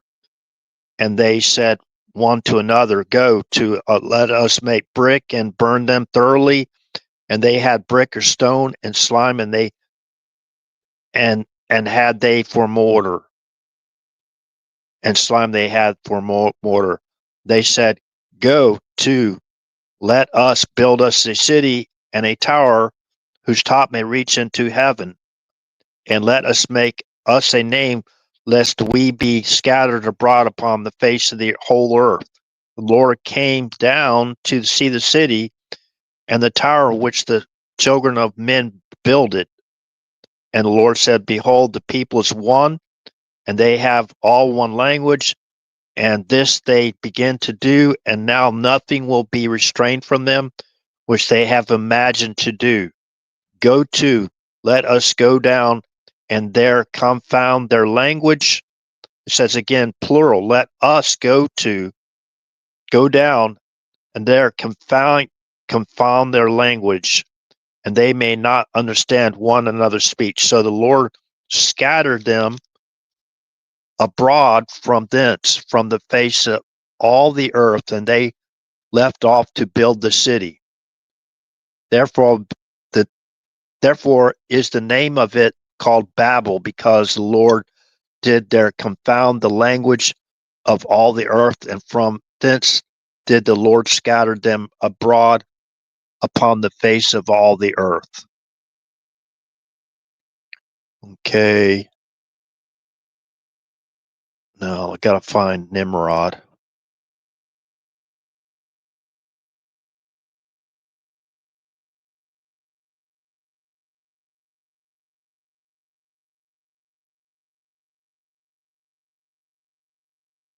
Stand by real quick. Whoa, I better refresh the live stream. Yeah, supposedly there was a weapon that Gilgamesh had, and there's a lot of folklore behind that, and that's the reason why we went into Iraq under the guise of weapons of mass destruction, and for secretively, if this was a covert operation with other type allies, they went in there to basically capture, to get that sarcophagus and a possible weapon that Gilgamesh may have had. Remember, they also went in to that museum in Baghdad and took out all these tablets, right? All these tablets to link it up to basically using that as a guide to try to find the sarcophagus or the burial ground of Gilgamesh, which was a giant. So I do believe they have the DNA of these giants already, and they've been cloning them, right? Just like they did the giant sheep, right? So a mammal. So I do believe this is what they're up to now, and possibly also doing gene editing with the jabs, and we can kind of tie that together with the information that Dr. Artis has already shared, far as the snake venom kind of stuff. Okay. Now Gilgamesh, king of Uruk. Okay, that wasn't just some folklore stuff, right? There's history already that archaeologists have already dug up and found. So let me see here.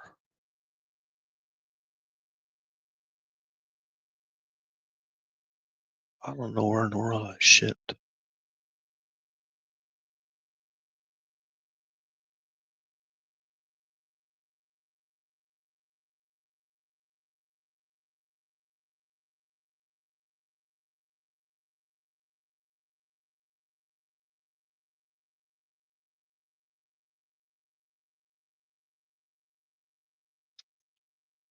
Yeah, I'm trying to find Nimrod.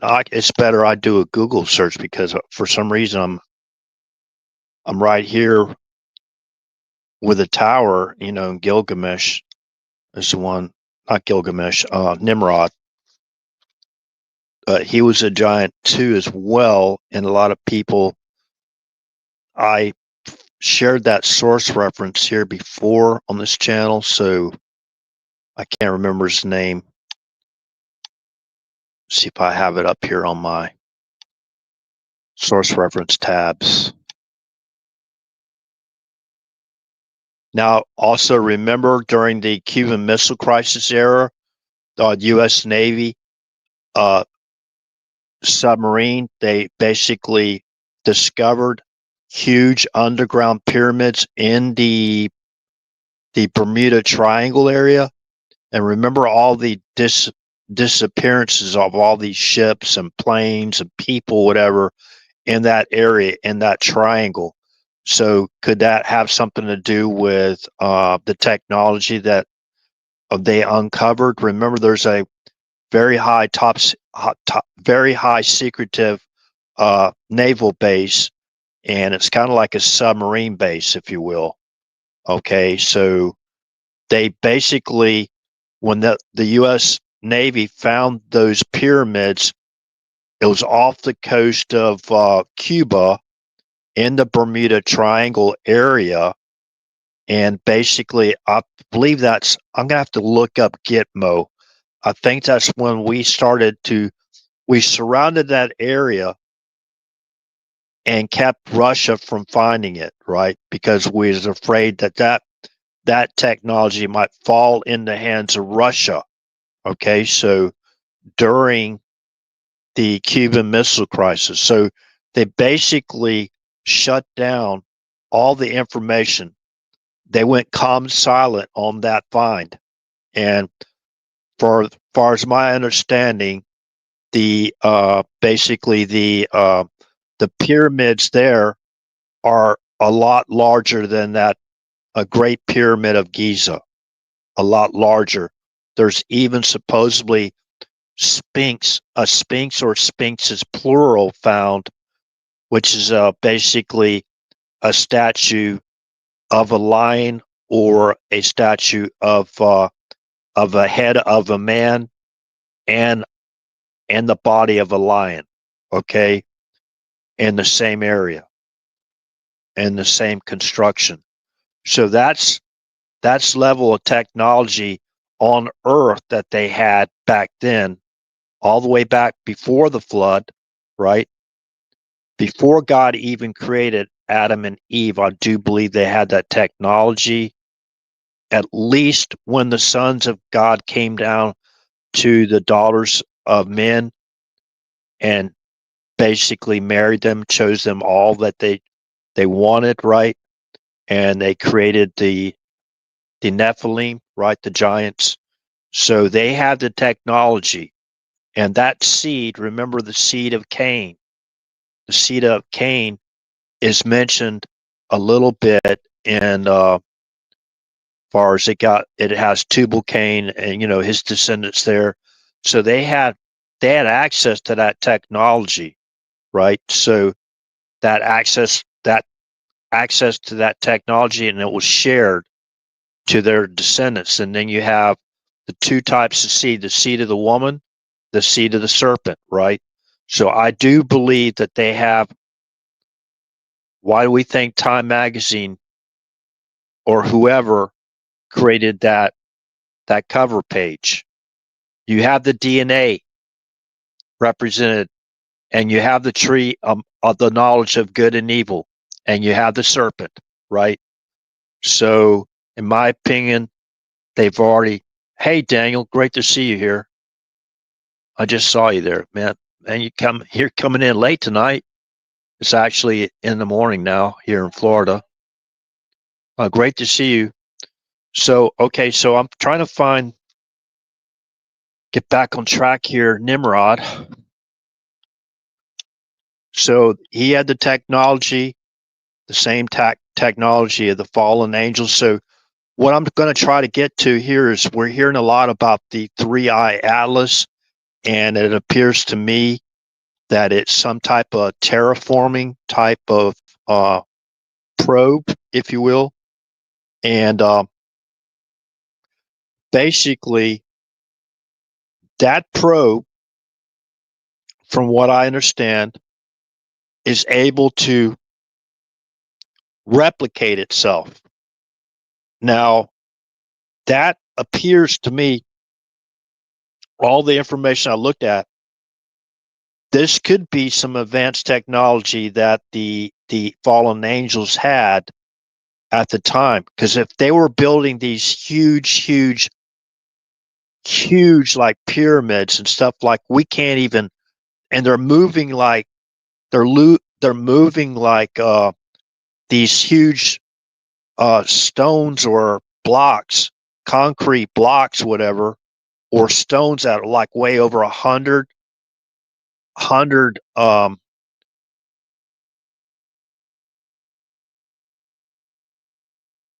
was it 100 megatons or 100 tons, right? 100 tons, 100 tons, these huge stones or blocks, right? And moving them in and making them like this, the foundations, whatever, of these huge pyramids, and not even being maybe a fraction of millimeter off, far as true north goes, And remember, back then, things have changed and shifted a little bit. So True North wouldn't be exactly the way it was, the way it is today, the way it was back then. Back then, it was probably right on. I mean, they had advanced technology. If they could build these huge structures here with all this high technology that they had at their disposal, just imagine what they could have done far as creating spaceships, interstellar spaceships. So 3i Atlas. Now, this wasn't weak in my faith at all. Remember, I talked about Acts chapter 1, verse 11, and the verses before that. Remember, and we have artistic redemption. What do you call it? Artistic representations, renditions of the aircraft that basically took Elijah up, and it looks like it has these wheels. And to me, those wheels were like gyroscopes. Now, there's a top level theoretic physicist that came out and said that the 3i Atlas has these what looks like gyroscopes, and that's how it's basically keeping that craft steady, where it's not just tumbling through space, right? As it goes into his charter or its his charter or his navigation basically points, whatever, trajections. So there's a lot to this thing, 3i Atlas. And my question is, did they make NASA what do you call it? DEI too? Did they make NASA DEI? Well, now we have to get our actual science from foreign sources. From what I understand, China has exposed the real images of the 3i Atlas, and there's a lot of warning. Supposedly, they activated the Planetary Defense Council, which includes a lot of these astronomers, uh,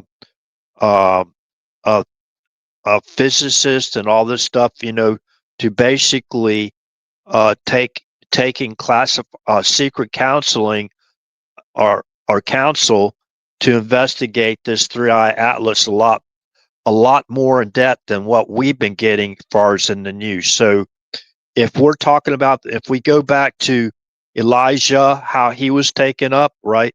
Elijah, not Elisha, okay? And the description of the craft that took him up. And if we go to Acts chapter 1, which I'll do right now, this isn't going to weaken my faith at all if there ends up coming out that this is a alien probe. But and I can find that source reference. Hold on a second.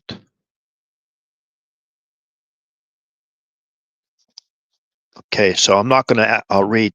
That's really why I created the not only like Area 51, but I created the I put together Area 111 as kind of like a reflection of like an Area 51 type location. But then if we pair it up with Acts chapter 1, verse 11, it reads, which also said, ye men of Galilee, why stand ye gazing up into heaven? This same Jesus which is taken up from you into heaven shall so come in like manner as ye have seen him go into heaven. Okay? So to basically get some proper context, let's go back to Acts chapter 1, verse 6. When they therefore were come together, they asked of him, saying, Lord, wilt thou at this time restore again the kingdom to Israel? And he said unto them, It is not for you to know the times of the seasons which the Father hath put in his own power, but ye shall receive power after the Holy Ghost is come upon you, and ye shall be witnesses unto me both in Jerusalem and in all of Judea and in Samaria and unto the uttermost parts of the earth. And when he had spoken these things, while they beheld, he was taken up, and a cloud received him out of their sight. And while they looked steadfastly towards heaven, as he went up, behold, two men stood by them in white apparel, which also said, Ye men of Galilee, why stand ye gazing up into heaven? This same Yeshua, which is taken up from you into heaven, shall so come in like manner as ye have seen him go into heaven. So he's going to return in the same manner, right? He's going to be taken up in the same way, like Elijah, in my opinion, right? So we go to Matthew chapter 24, and that's a prophecy. Matthew 24, we'll start with verse 29. Immediately after the tribulation of those days shall the sun be darkened, and the moon shall not give her light, and the stars shall fall from heaven, and the powers of the heavens shall be shaken. And then shall appear the sign of the Son of Man in heaven. And then shall all the tribes of the earth mourn, and they shall see the Son of Man coming in the clouds of heaven with power and great glory. Remember, he disappeared. He was taken up, and he disappeared when he went in through the clouds by that means of transportation, like similar to what Elijah was taken up in, right? So that now there's a couple more places in the Bible that talks about this. So don't be deterred and don't let it weaken your faith no matter what. Okay. And remember prayer, pray, the power of prayer. So, all right. Let me go back to, I'm going to do the search here.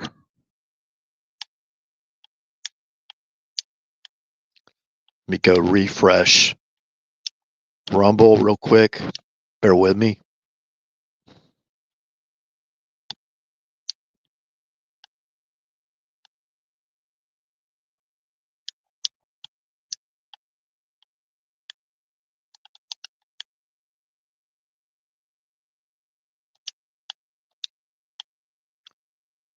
Okay. Wow. What am I got here? Well, I have a.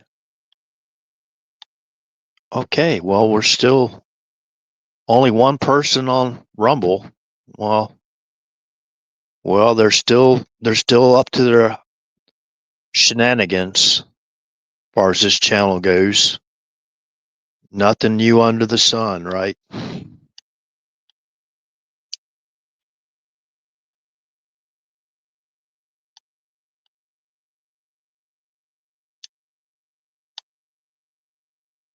Okay, Nimrod.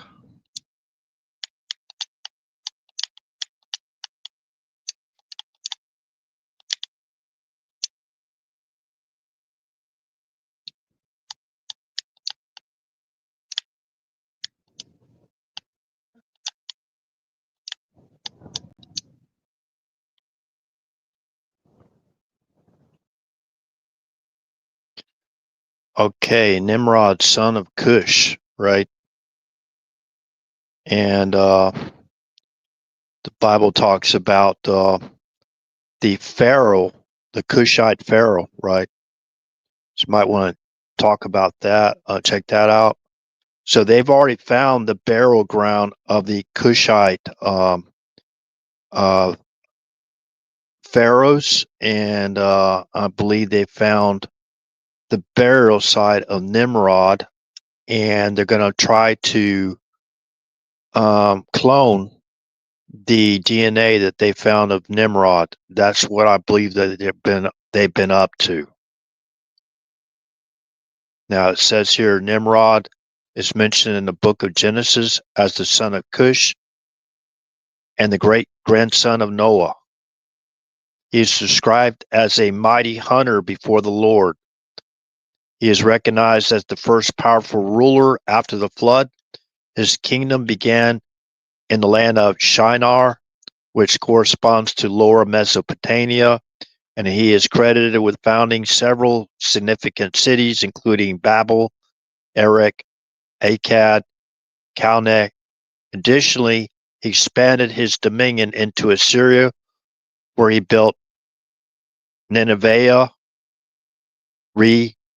Rehoboth, Kala, and Rezin.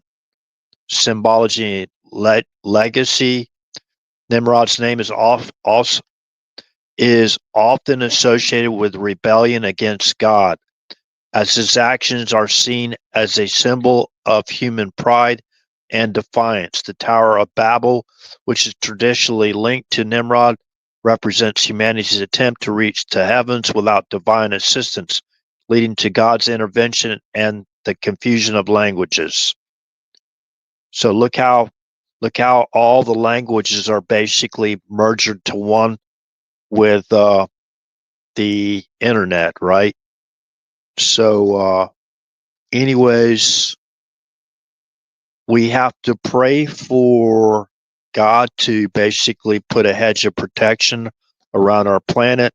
Remember that planet Earth, this Earth, you know what they call Earth, right?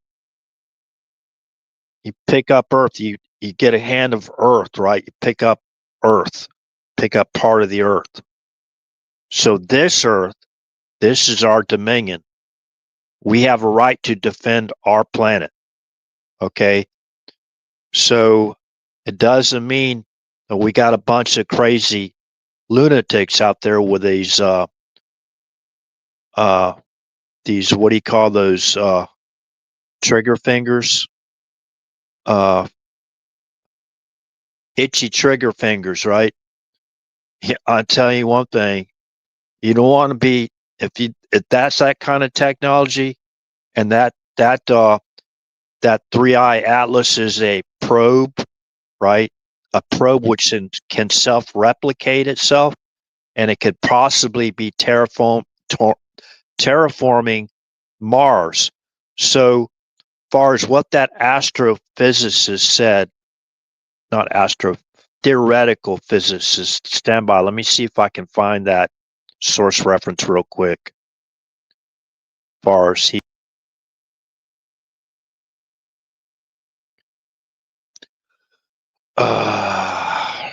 yeah, I can do it here. I think. Hopefully it won't shut me down.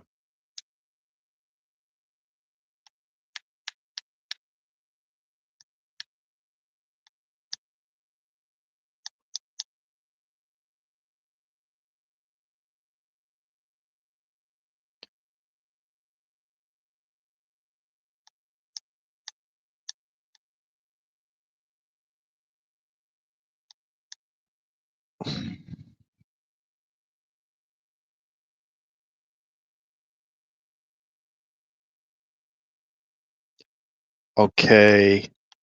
Now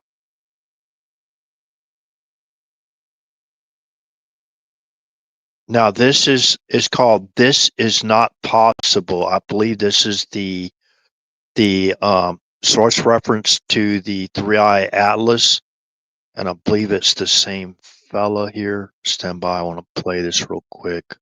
Hopefully I don't lose the live stream while I'm doing it. Stand by. Okay, so 3i/Atlas just uncovered a hidden construct. Inside is more. Okay, this is from this is the source reference I was talking about from Astro Atlas. Okay, 11 hours ago. So this is a new update on the 3i Atlas. the title of this YouTube live stream is 31/Atlas 3I Atlas. It's actually 3I/Atlas just uncovered a hidden construct inside is okay, that's where it ends. It's from Astro Atlas. Now, there's a bunch of different channels using the same guy, but anyways, that's the source reference. So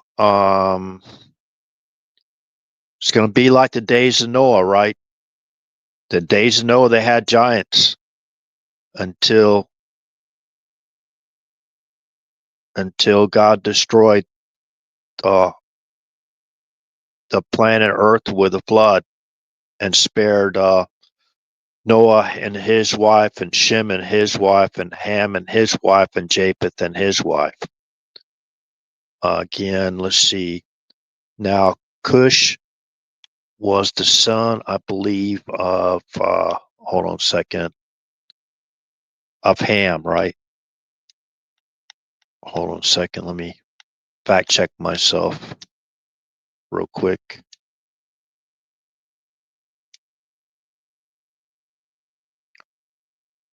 Go back. So a lot of people, or some people, believe that how the giants or that seed survived the flood. If you go to Genesis, go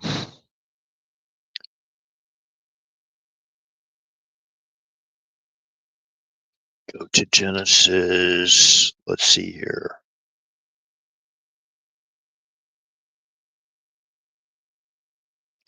Now this is Genesis chapter 7.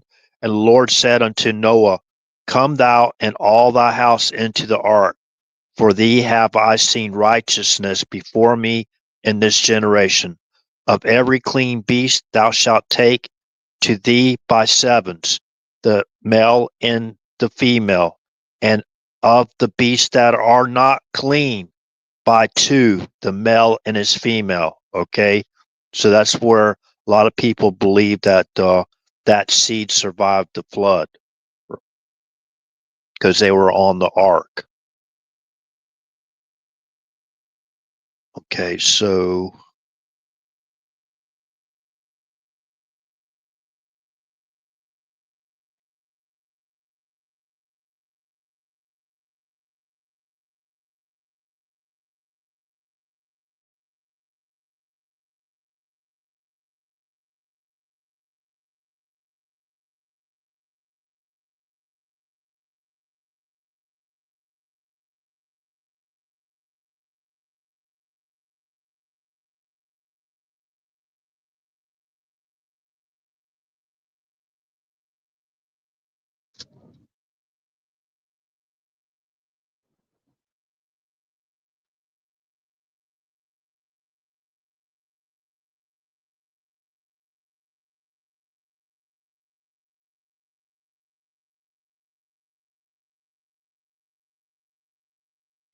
okay, now and the sons of Ham. This is Genesis chapter 10, verse 6. And the sons of Ham, Cush and Mizraim and Put and Canaan. And the sons of Cush, Zeba, Havilah, Sabbatah, Ramah, Sabtekah. And the sons of Raman, Sheba and Dedan. And Cush begat Nimrod. He began to be a mighty one in the earth. He was a mighty hunter before the Lord. Wherefore it is said, even as Nimrod, the mighty hunter before the Lord. Okay. And the beginning of his kingdom was Babel and Erech and Akkad and Calneh in the land of Shinar. Okay. So anyways, that's what they're looking for. They're looking for that seed. And I do believe they've already started the cloning process. I could be wrong. I remember they will just outsource it if it's illegal in our country. So, or they'll just go underground, be funded covertly, and they'll keep on keeping on. You know what I mean? So, with that said, remember they're trying to modify our DNA, and I don't think I know I don't want it. I don't know about anybody else, but as far as this goes, only thing we can really do is pray, hope God intervenes. If this three-eye atlas becomes some type of interstellar danger to our planet, I do believe we need to pray. And some people might call it ridiculous. That's fine, but I'm going to pray, and I believe in prayer 100%. So with that said, good morning, good day, good evening. This concludes the live stream, and God bless. Good night.